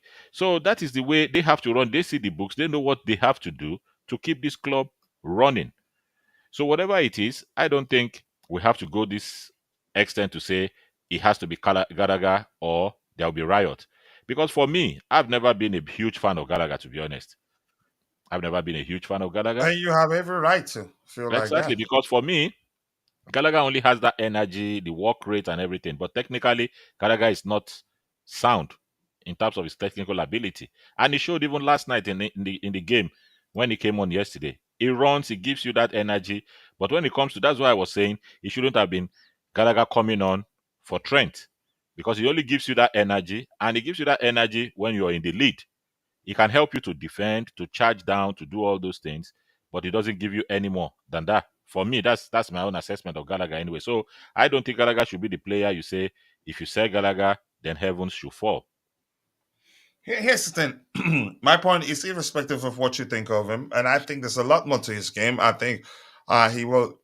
It depends on the manager. Even Enzo Maresca could well decide, you know what, I need him. I need to make use of his energy, win the ball back, and when we're on the ball, just let him keep it as simple as possible. And in Enzo Maresca's approach, there will always be multiple passing lanes available to you. I think he may well decide he can utilize them.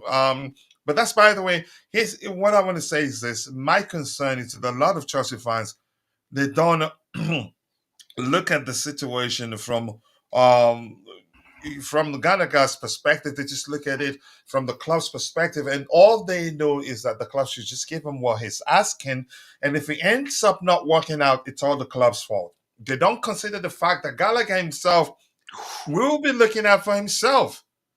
Gallagher himself, it's a business, coach. It's a business, exactly. Gallagher himself will be looking at for what's best for him, his future. It's work. And Gallagher has gone past the age where he's playing for fun. He has responsibilities right now, I'm quite sure. So if Chelsea are only willing to pay him like 120 and Newcastle says we can pay you 200, or maybe Aston Villa say we can pay you 180, he will take it. Coach, and he will still love Chelsea. Coach, in my opinion, you know, we have Do a you wage. have opinion? We have a wage structure, right? Yeah. And I see no reason. I mean, I don't have a problem with us breaking the wage structure for certain individuals that are exceptions, like a Nico Williams. But this is just my opinion. In my opinion, I don't believe Gallagher is worthy of breaking that wage structure per se. I really don't. Is he a good player?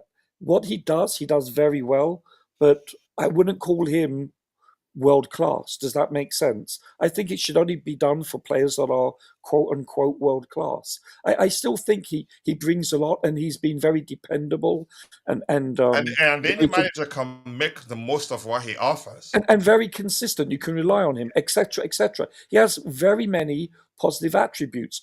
Does he have shortcomings? Yes, he does. He's not a perfect player, but you know, as a Chelsea fan, my only hesitancy is the fact that I'm worried about people like Lavia and Carney, that they need to show that they can stay healthy.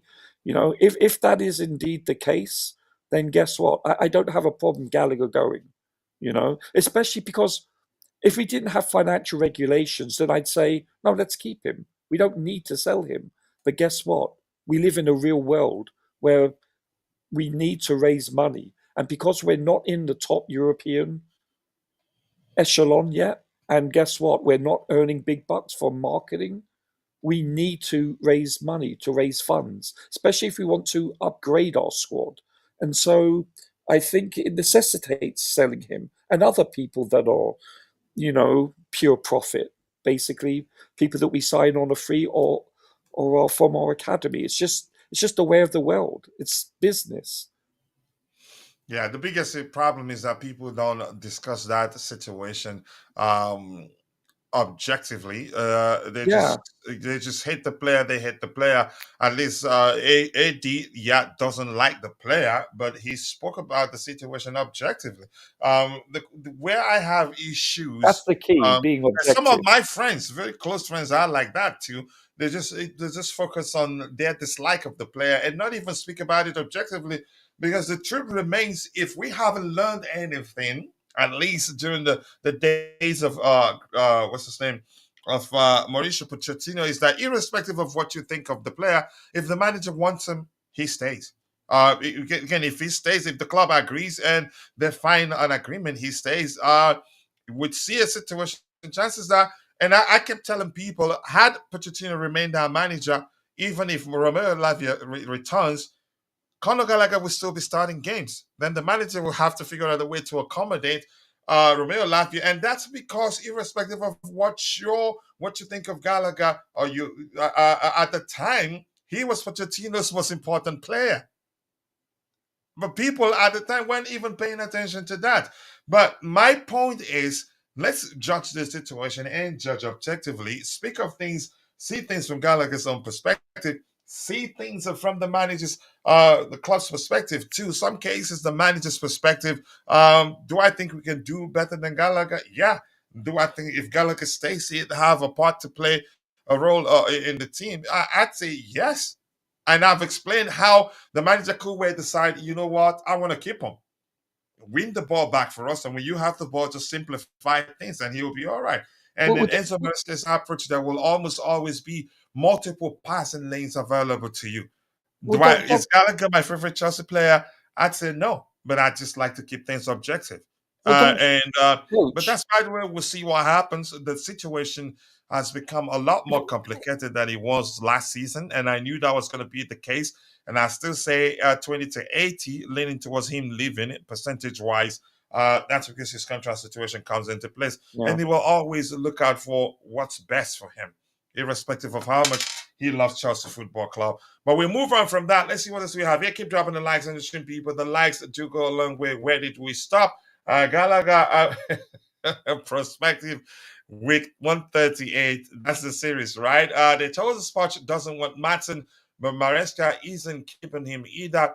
That's exactly what happened with our outgoing. When Poch arrived, the coaches have no say. I'm not sure. You're entitled to your opinion. I just don't want to believe that. And I'm entitled to not believe in that. And that Gallagher assessment is just the most delicious and tactful analysis I've ever heard so far, because it's true. The lad just got energy and a lot of running him, and that's all. I don't think that's all. I think there's a lot more to his game than people give him credit for. And I still go back to letting you know, he's not my favorite Chelsea player. I'm just trying to be objective. And players come, players go, by the way. Yeah, Roger should read that himself. You're now responding to the public. Let's see anything else. So I just say keep dropping the likes on the stream, people. The likes do go a long way. If the manager wants him, he stays. Pochettino also thought so, coach. The funny part is that he might indeed stay, and Poch lost his job. Yeah. He outlasted Poch, really. But a lot of people were thinking he was going to leave before Poch. So you never know. All we can do is speculate. We don't know whether Enzo Maresca loves him. We don't know. And that may well be the case. I'm not saying for certain that's the case, but if anything, we should learn a huge lesson from the fact that Conor Gallagher became over time became Mauricio Pochettino's most important player, and it doesn't matter who was fit; he plays him. Even when you think he'd rest him and start all the players, he got to play. And I realized that on time and didn't waste my energy arguing with people. I was just telling people at the time, you're not paying attention to the fact that he's become the manager's most important player at the time. And that's down to the manager utilizing his energy, ball winning ability, and all that. And irrespective of what you think of him, I think you should respect how he finished the season. I get it if you feel like the bar was so low at the time. The fact remains he finished the season as one of our best players, if that makes sense to you.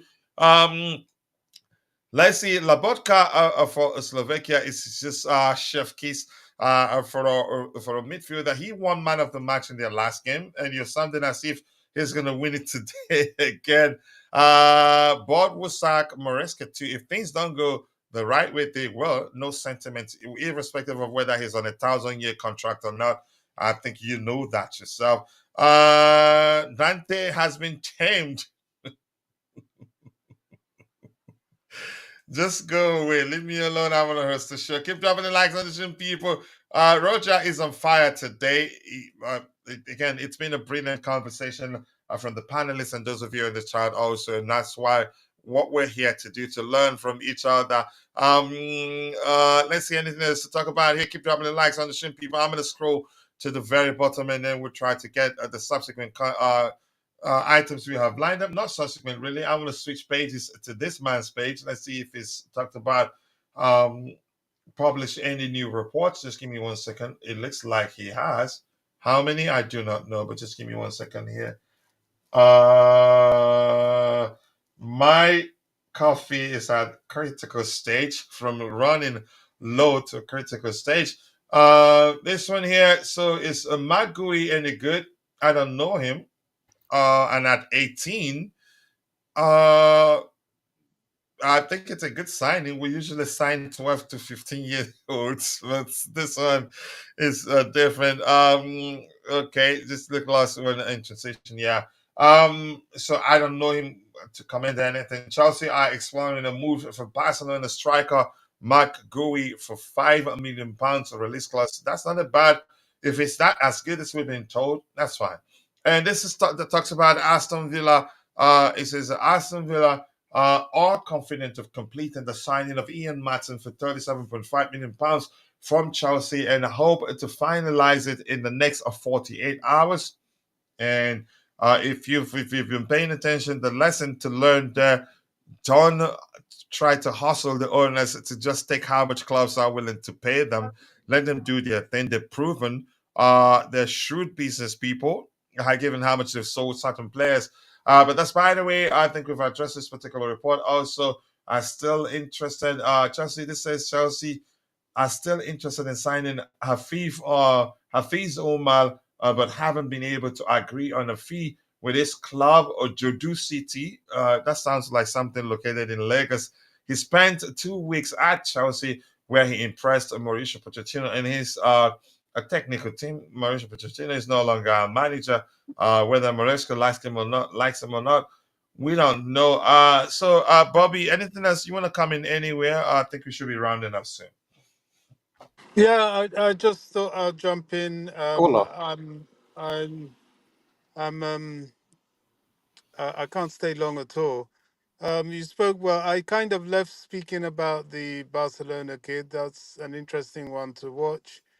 I don't know who is it Hafiz you called him? Not heard of that one. Hafif is the And Nigerian kid that tried out at Chelsea at the time. I didn't know we didn't finalize the deal. I thought there were reports that we finished. We signed him already. But go ahead, what you were saying.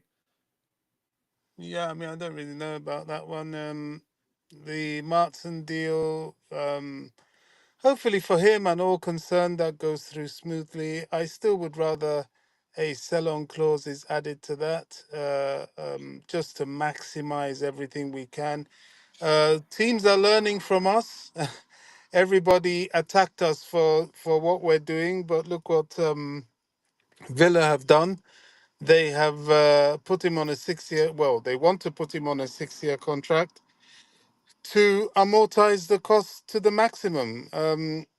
So there, all the attacks on the owners of prison contracts and all that nonsense. Well, it's the way to go. They're being shrewd, they're being businessmen, and they are building a new Chelsea from scratch and taking into consideration the regulations, the future change in regulations. I mean, these are smart guys.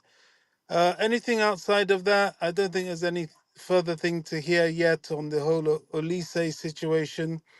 To me, I still feel that the reason he signed a contract with Crystal Palace was to save us from some sort of punishment and to placate Crystal Palace for another season.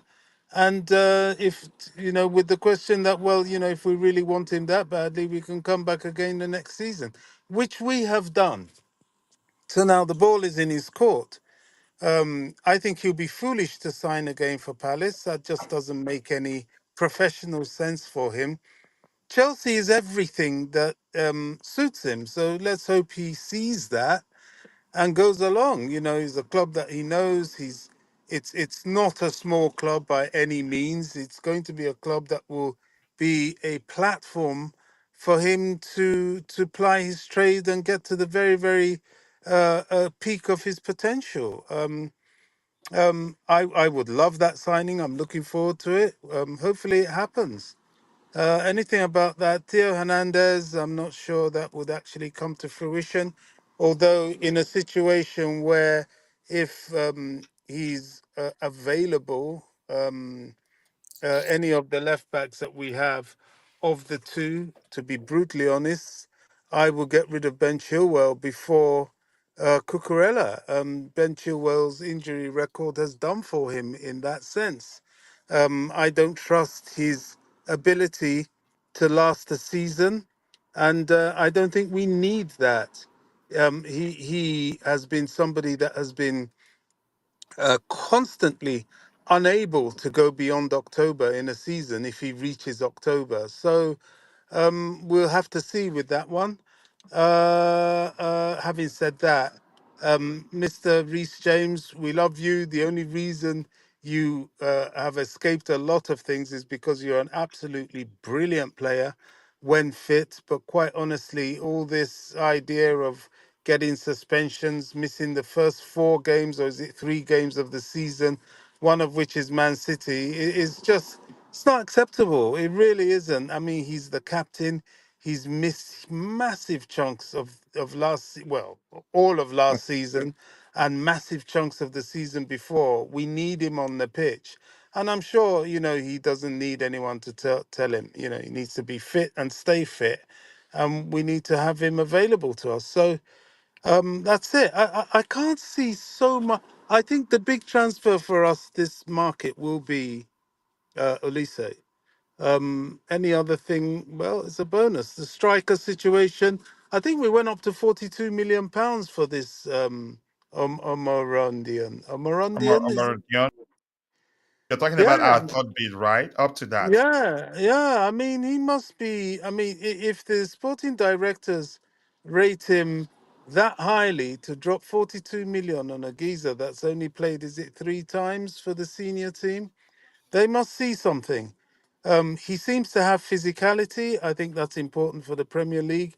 I don't know what his ball playing skills are like, but I it still can't have be a lot of bad. questions with regards to his ability on the ball. Well, I don't know the geezer. I really don't. So yeah, I mean, I have a lot of questions about a lot of things. But to be honest, if they are looking at him and dropping 42 million, he's got to be within a spec that really fits Chelsea.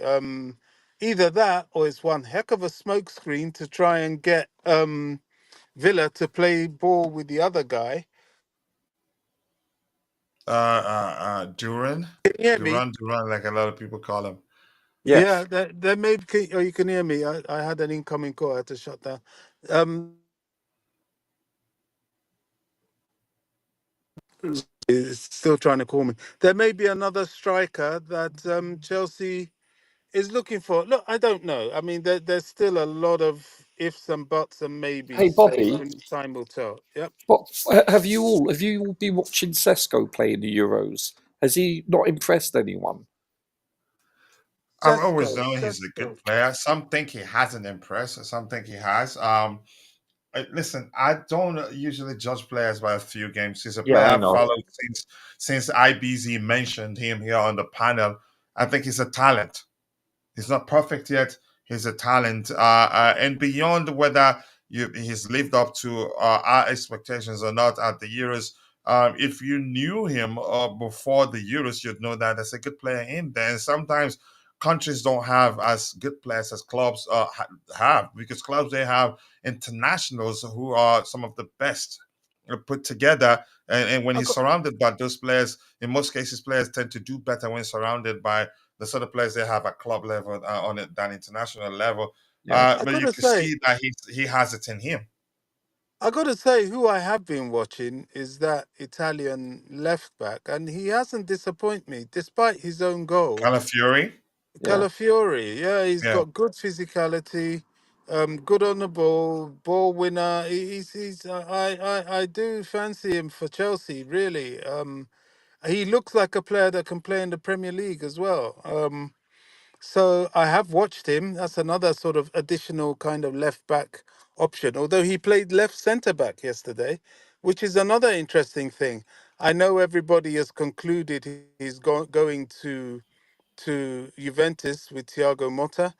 It's likely, and Italian players on the uh, cusp of an upward trajectory in the national team tend to like to stay in Italy. But Maresca's an Italian guy, and he would know how to talk to him.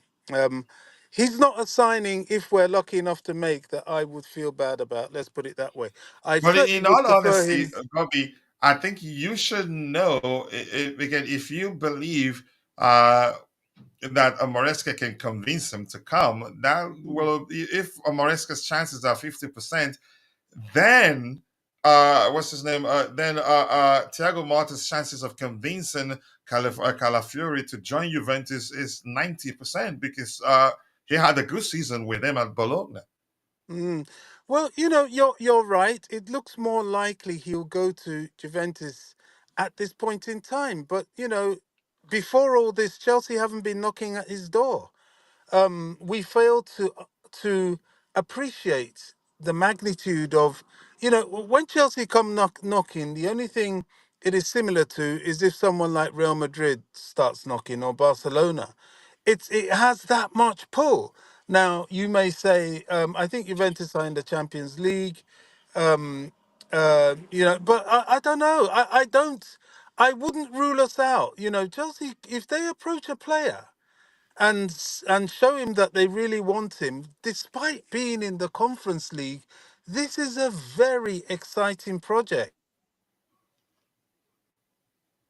Calafiori is only 22 years old. He will fit right in. Now, I'm not saying it's it's a certainty. It's unlikely, but you don't get if you don't ask. And if we ask, we stand a good chance of getting. He's not joined to the hip with Thiago Motta, and he may fancy a move abroad. Who knows? Um, you know, if you want it, you go for it, and you see what happens. That's all I'm saying. I don't, but I do like him. I've liked what I've seen of him so far. He's a decent player, decent size, good physicality, good on the ball. Everything that a Premier League club would like. Yep. Dante, talk to you later. I hope you get well. I was going to type a message, but let me just say it here. Hopefully you get or recover soon. And Jude, if you're watching, Jude told me the other day he actually did host a show that he went through a procedure. Sounded to me as if he went under the knife for surgery.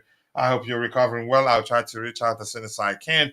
Apologies that I haven't. But go ahead, Roger. You have any questions? And if anybody on the in the chat has any questions, do put it there. And let me get this quickly. This reads, they didn't see anything Atletico didn't see. Someone, Simone got a Omorodion on the eye test, not AI projection. The boy doesn't even want to leave. I'm going to say this. I don't believe 1 second that we're persistent as we are as persistent as we've been if we're not getting any positive signals from his camp or the player himself. It's just not possible. And that's especially true with the new Chelsea owners. They only push when they get positive signals. I'm quite sure if they hear from the player that he doesn't want to come to us, they wouldn't be pushing again to the extent that we've made 3 beats. It just doesn't make sense. I don't know. Eddie, you want to add to that before I go to Roger? If you're Can I still just there. quick? Can I just Yeah, go quickly ahead. add to that? Just this is, like I've said, the people that don't understand the power and the pull of Chelsea FC are a lot of Chelsea's social media fans. This guy at Atletico, he hears Chelsea and he's not going to say no. And quite clearly, the fact that we've made 3 bids, someone somewhere is twerking for Chelsea. Now, you know what? Yeah, that's a more relatable language. Yeah. Now, Atletico Roger, that one Madrid. got you, right? Go Yeah. ahead, Bobby. Yeah, Atletico Madrid has looked at this and thought, oh, crikey, this guy's value has not gone unnoticed. And, Chelsea are lurking. So I don't know what leverage they have to keep driving up the price. But Atletico Madrid are notorious at overcharging Chelsea. But it depends, it depends. How far will they go? This is a child, really. And I don't know what length of contract he has with Atletico, which will be a determining factor. And the fact that he hasn't made many first team appearances would make it easier for them to hold on to him. But there's always reason. And if he wants to get up and go, um, I think about 50 could nail him, honestly. Is he worth that? I don't know. I don't know anything about him, but someone somewhere seems to think he's worth having a go for. For some reason, and I do not know. Adrian, let's hear you. Looks like your mic is you've unmuted your mic. Chelsea's pursuit of Omorodion. I cannot argue. Even there aren't enough clips to convince me. I don't know him, but I've decided not to question the question of what the scouts are doing. They know a lot more. I don't know whether they're using AI like Vic suggested in the chat. I do not know. Here's the thing: in an era in football where clubs are trying to find ways to avoid spending too much, because you can argue there are too many governing bodies from a financial perspective that if you get into trouble with any of them, it'd be serious. So uh, they know what I don't know what I haven't seen what they've seen that they want to sign him for that much money to the extent we've made 3 bids. I don't know what the last one was. It up to 40 million pounds or so? I'm not 42. too sure. Um, 42 million pounds. That's a lot of 42 money million pounds, for. that's a lot. So How I'm not old is sure Yeah. he? what they're seeing that has led to us willing to pay that much money. But Eddie, let's hear you. What do you make of our pursuit of him? And do you buy the idea that he doesn't want to come to Chelsea? I don't believe that for 1 second, but let's hear you, Eddie. Eddie, are you there? Or it looks like, do you have audio issues? What's his age, coach? I think he's 20. Let me check. He's 18. Okay. Apologies. He's getting younger by the minute. I'm sorry for adding 2 years to him or Morodion age. Yeah, see, I don't The know only anything thing I about was him. able to get from his clips is that uh, um, he's quick, he's powerful. I'm still really, I think he's good too, but I'm a bit concerned with regards to all his overall ability on the ball, and that's just my opinion. And I get it. Some people are bringing up the argument that if Diego Simeone is bent on keeping him, that there's something there. I don't like Diego Simeone's our overall approach to football. So if that's the argument I'm hearing, then don't sign him. As much as I don't want to question the scouting department doing their job, because Simone plays harem football, and a lot of people know that. But he's Omorodion. Let me see Omorodion age. Let's see. No, he's 20. So I got it right. Okay, so Omorodion is 20. maybe it's the Barcelona kid that's 18 then. I've got that mixed Yeah, up. the Barcelona kid is 18. But Roger, let's hear you. What are your thoughts? It doesn't look like AD has succeeded in getting his Yeah, system to I work. know very little about him. And to be honest with you, right now, I think our number one priority is actually reducing certain squad size members. I think that should be. Now, I understand a lot of agents probably aren't available, etc., because there's European football, you've got Copa America, etc. But I would like to see more leeway made with reducing this roster size because Roger, we, Roger, I just wanna sorry to yeah, cut in. not It's all. very it's very clear that that is happening. but the headline grabbers are the ones Yeah, Chelsea are getting. sure. I mean, look what's happened with Maatsen. That's Yeah, not a small deal, and I'm quite no, sure there are people like Amando Broja will be sold. It's just that they're in the Euros, as you've rightly said. yeah. That's happening, and that will definitely happen, but it won't trump the purchases because everybody Of likes a course. good Chelsea purchase Yeah, story. of course. Yeah. No, and you're correct, sir. Listen, as I was saying earlier, the Matson price, never saw that coming. I thought he would be going for 2025. So yeah, I totally agree. I just like to see um, more press releases confirming we've let go the woolly mammoth, etc. We've sold him. Um, just in Woolly time, I get it. Mammoth, I fear this. I don't know, but go ahead, Roger. No, I just in time. I understand, especially when you consider what's going on internationally. I would like to. Yeah, you're right though. It's not sexy, is it? It's not the thing to do to put emphasis on, you know, media and so forth about departing players. You're so right, Bobby. But I'm just saying, from my perspective, I want to see this more in due time. I really do. I'm more concerned about that more than anything. I really am. Clearly, the woolly mammoth has to go. I mean, we've had 2 seasons of this where some sort Seems of like more. solution was found. Yeah, I Are mean, you it sure does that seem that like guy that. isn't trying to drag us to a point where he gets to live as a free agent? Probably because he's making money, isn't he, for doing Yeah, nothing? and And if he gets to live as a free agent, he gets a lot more, and he's nothing to lose after the Euros right now. yeah, I mean, he has the leverage to do whatever he wants because he's still under considerable contract. But I think there's only a few numbers of people doing so many different deals, and he will be amongst them. They're not ignoring it because he's costing the club money. Even if it's true that he's reduced his wages, we're still hemorrhaging pounds on this player, which has to stop. And these are businessmen; they will want to stop it. Another one. Uh, uh, um, Kepa.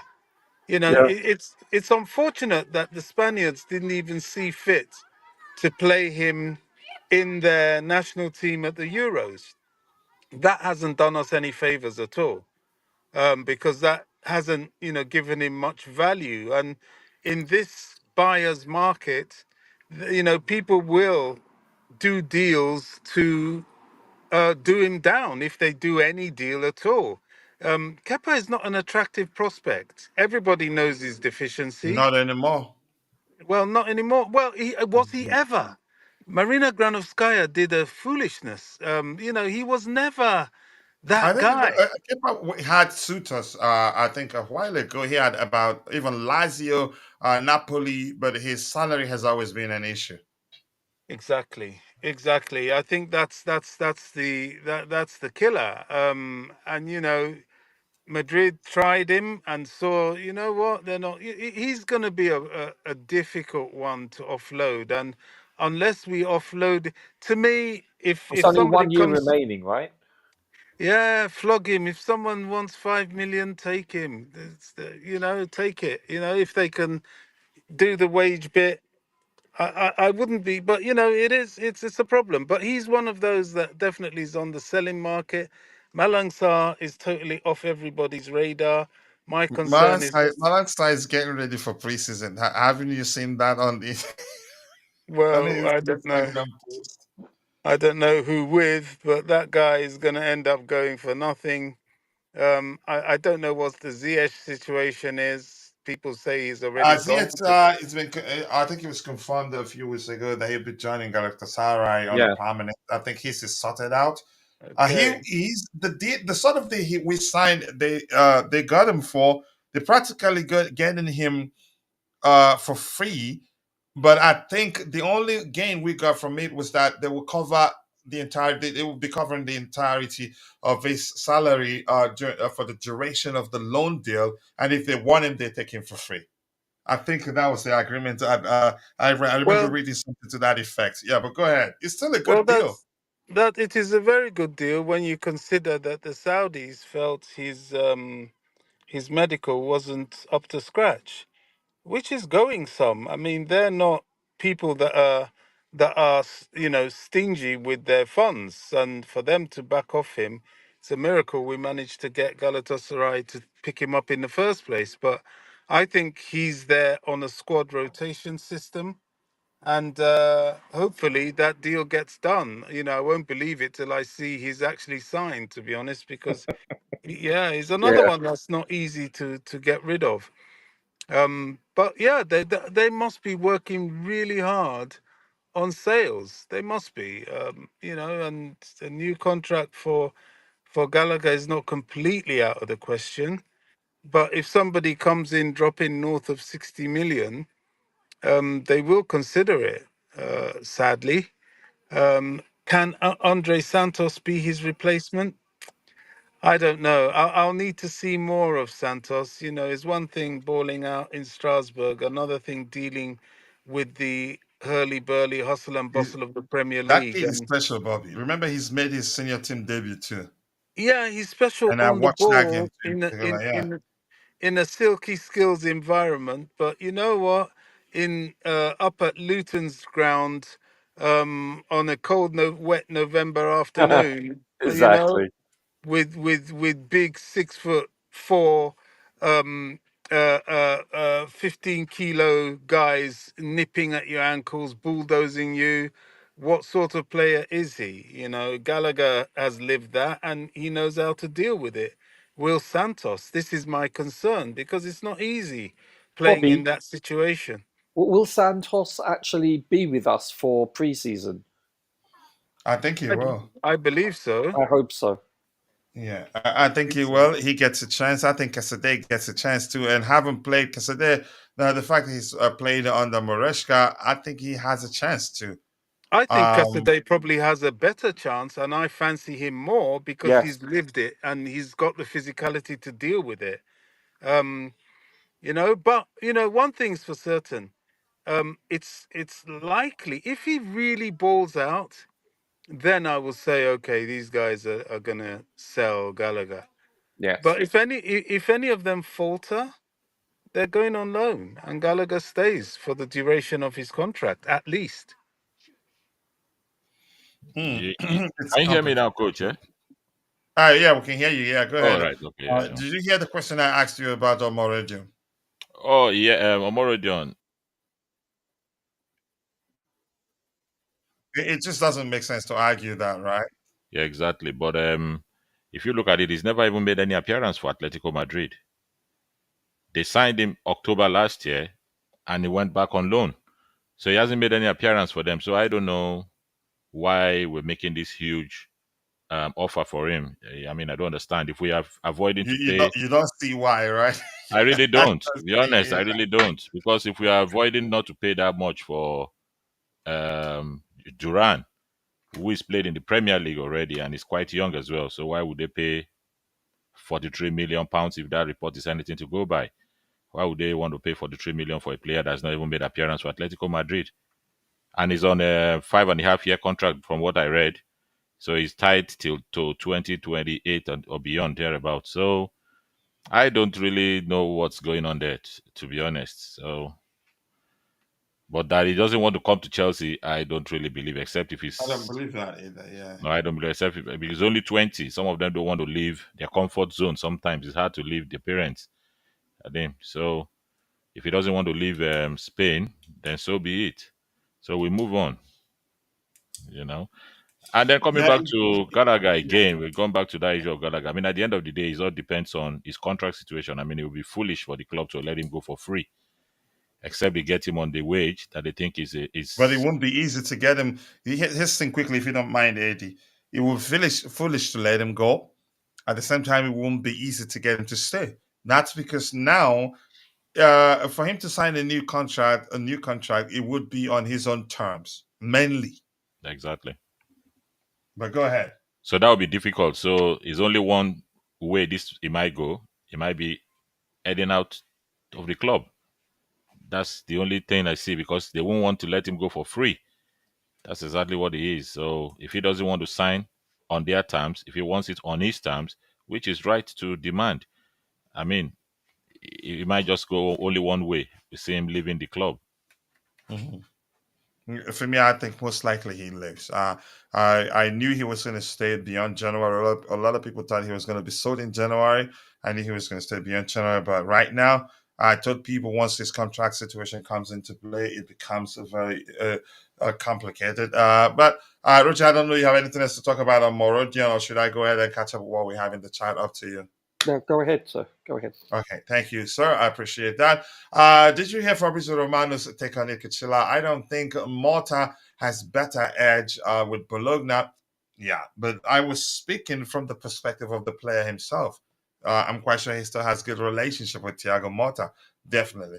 Bologna may well have issues. You can say believing that Motta is tapping him off up, and he left them again. He abandoned them. But let me read through what you're saying first. With Bologna, according to Fabrizio, in fact, they aren't happy that he ditched them. But that's their issue. If the player wants to leave and go to Juve, he will leave. So I was speaking from the player's perspective, but I get your point, and it's an excellent point, really. Please, Bobby, the boy plays for Atletico Madrid, not Kalulu FC. On Fabrizio's playback, the Atletico insider said the boy wants to play for Simone. He's just a kid. His thing, he would want to get a chance to play for Simone. I agree, but I'm going to say this: I don't believe for 1 second Chelsea have made beats on 3 occasions if they're not getting any positive signals. Either I don't think it would be without his consent. Either it just doesn't make sense, because whatever his agent is, again, if his agent is speaking with Chelsea, then his agent has his consent to do that. I don't see a world where his agent will be speaking to Chelsea without the boy wanting, you could say, saying, you know what, if he walks out, I'd like to go there, because he knows, more importantly, if we pay that much money for him, we're not paying that much money for him to come sit on the bench. And we didn't need to mix things up. And he's a top profile player that makes a difference, even though I will still tell you, I don't see what we're paying that much money for. That's just my opinion anyway. Even the clips doesn't show you enough. The 2 things more importantly, I've seen a clip where show him miss some glaring chances, for lack of a more specific language there. But I'm gonna say this: his ability on the ball is suspect for me. Sapare. Okay. Ukraine got one back. Okay. But thank you for that, Chelsea Godfather. Nice to see you. When you get a chance, share the link to your YouTube channel so people can check it out. And Chelsea Godfather is saying if they see his value exceeding £16 million in 2 years, like Sesko, who we pushed for 2 years ago, Chelsea may push for up to 15 million. Still crazy though. But that's what I'm saying. My point is that beyond eye test, there must be other things that they're seeing that we haven't seen, but I don't see that. And yeah, I'm not a scout, but I don't know what to feel about paying 42 million for him. The elephant is still, it's still in the room. We haven't found a way to make way for him. This ownership will always go for the value options of what we actually need. Okay, 40 million plus for a no-name striker is insanity to me, though. Tell me about it. Indefinite, nice to see you. I hope you're doing well. Maresca is at the beach. I think on the beach. I think he's preparing for preseason. He did put out a post on about that. Kapash will be allowed to go on a free with only 1 year left on a bloated contract. I'm not sure. You have to elaborate what you mean to allow to live on a free. I think the owners will try to get something out of it. I did see a report suggesting that he stays at Madrid. What was it that if a particular condition is met, not really a condition, if one player gets it, not Lumin, I know Lumin will not leave. I'm not sure what I read actually, but let me just move on from that. A lot of the players, the old regime side, had a huge upside, but almost all of them failed at Chelsea. A huge problem. Now you see why Chelsea fans pushed for the clear out, and the owners, they did that and did that effectively. Now we have to be patient for things to get back to normal, for lack of a more specific language. There, if Southgate goes to United, Southgate might sell Gallagher. Okay, I get the logic there. Indefinitely saying we need a Bastoni, we get Tosin. Tosin, I think will actually do better in the Premier League. Again, Dan Bastoni, even he's better on the ball, better passing range, in my opinion. I like Bastoni too. We need Osimhen. We get Sam. And in all honesty, again, I respect your opinion, and I hope you can respect mine. Um, Saying we, I think you eventually telling us what you think we need as a club, not definitely what the manager needs.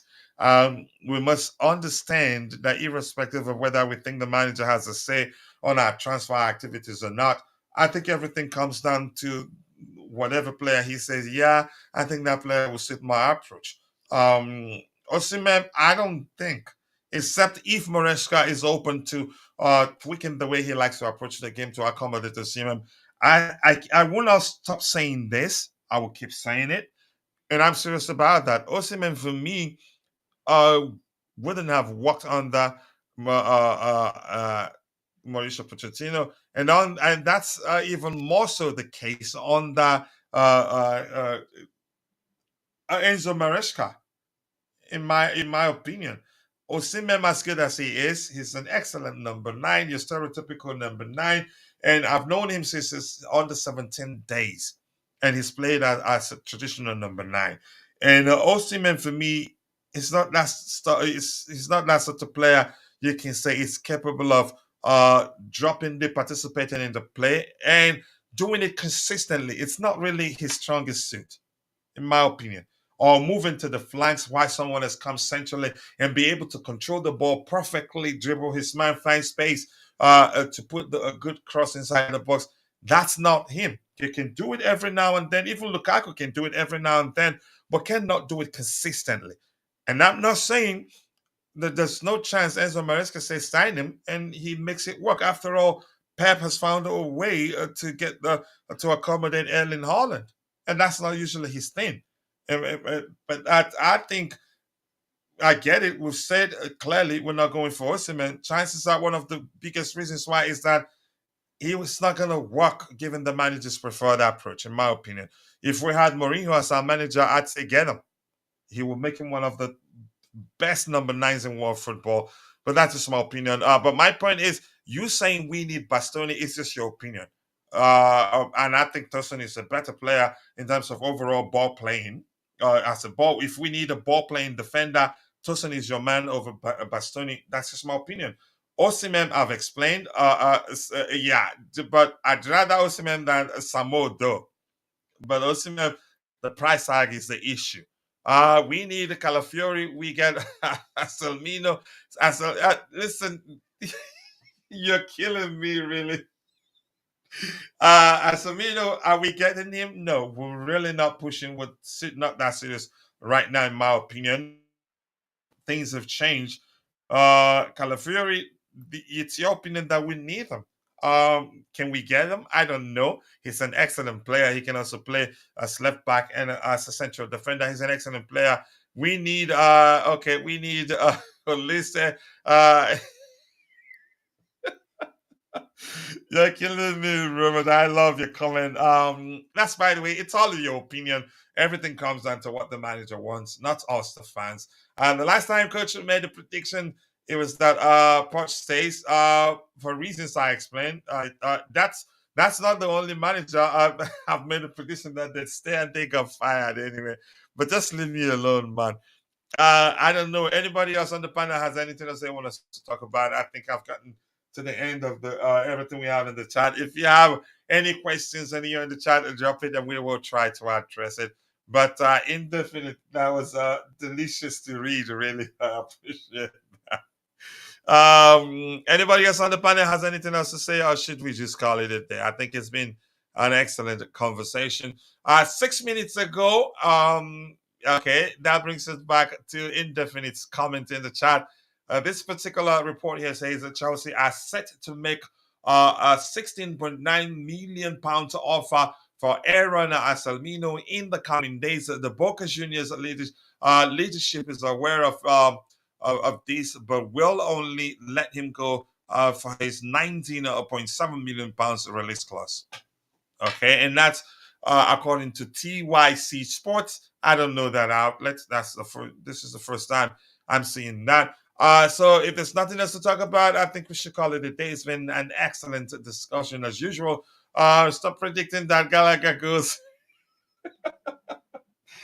Maybe you should start believing the opposite of whatever I say will happen. But I think I've been wrong with the prediction of the manager's future. But in terms of players, in most cases, I haven't actually gotten any wrong. I knew Gallagher would stay beyond January, but after that, I don't know what happens. I knew Kovacic would leave, Kai Havertz will leave, Mason Mount. I was certain he was going to leave. So, when it comes to manager, if I tell you the manager stays, maybe tell me they're going to be fired the next day. Maybe if you bet on that, you make a lot of money. If you're on the panel, if you have anything else you want us to talk about, bring it up. Otherwise, let's call it a day. Just a quick word, Coach. Sorry, Coach. Just a quick one. Yeah, just a quick one. Yeah, go ahead. Yeah, just about transfers. Yeah. The comment the other, I don't know who wrote about. Okay, Bastoni, we got Tosin and all. That was indefinite. Let me highlight. Yeah, indefinite. That. Okay, yeah. That got me cracking up. Yeah, just to say, if we were seated this time last year, and the Palmer deal was made open. Nobody saw it coming. Most fans would have said, "Oh, why are we going for Palmer? We were linked to Chucky." Because he scored one goal, a goal in the.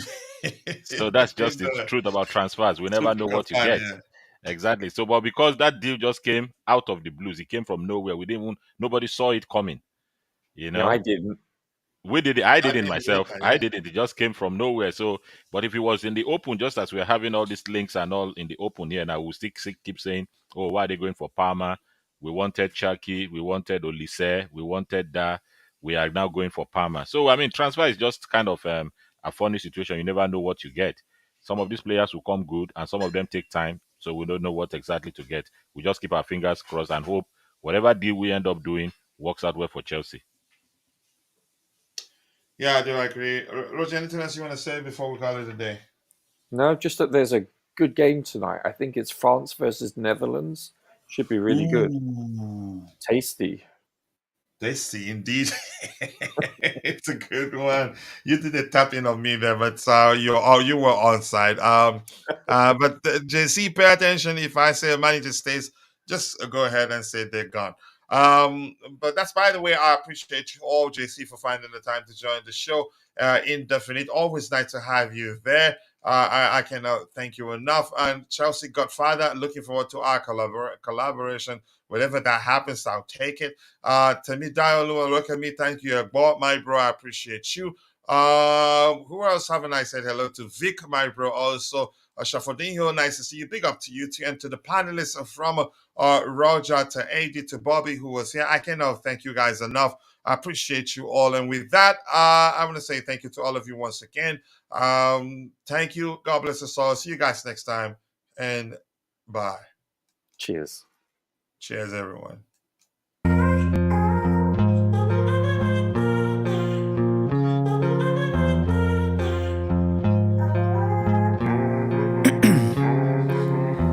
In my veins, I've been driving this train. Years in this lane, there's no stopping this flame. Cause I came to the game and I changed it to play how I like, rearranged it to my own domain. Yeah, I got what it takes, made lots of mistakes, taking shots, skipping breaks, feeling lost, feeling great, popping off, singing straight, never stopped, never changed. All the squad here to play, and I've got something to say, yeah. I work hard each and every day, I get lost in the words I say. I don't push pause, no, I push play. I won't stop till I make a change. I withdraw on the things I make. I turn flaws into flawless traits. I build tall, never capped in space. I won't stop till I hear him say,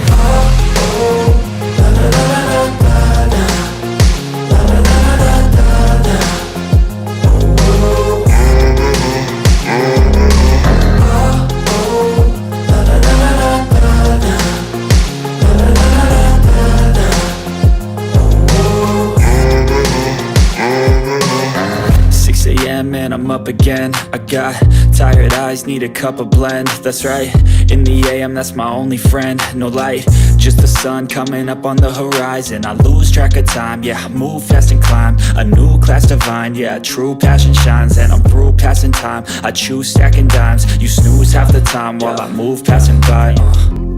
I work hard each and every day, I get lost in the words I say. I don't push pause, no, I push play. I won't stop till I make a change. I withdraw on the things I make. I turn flaws into flawless traits. I build tall, never capped in space. I won't stop till I hear him say,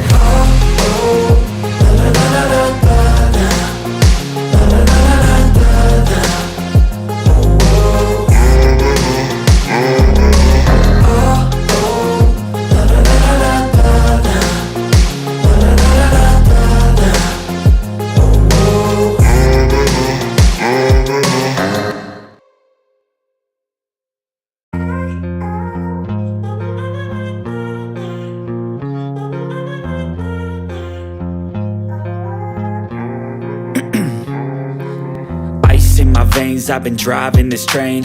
Years in this lane, there's no stopping this flame. Cause I came to the game and I changed it to play how I like, rearranged it to my own domain. Yeah, I got what it takes, made lots of mistakes, taking shots, skipping breaks, feeling lost, feeling great, popping off, singing straight, never stopped, never changed. All the squad here to play and I've got something to say, yeah. I work hard each and every day, I get lost in the words I say. I don't push pause, no, I push play. I won't stop till I make a change. I withdraw on the things I make. I turn flaws into flawless traits. I build tall, never capped in space. I won't stop till I hear him say,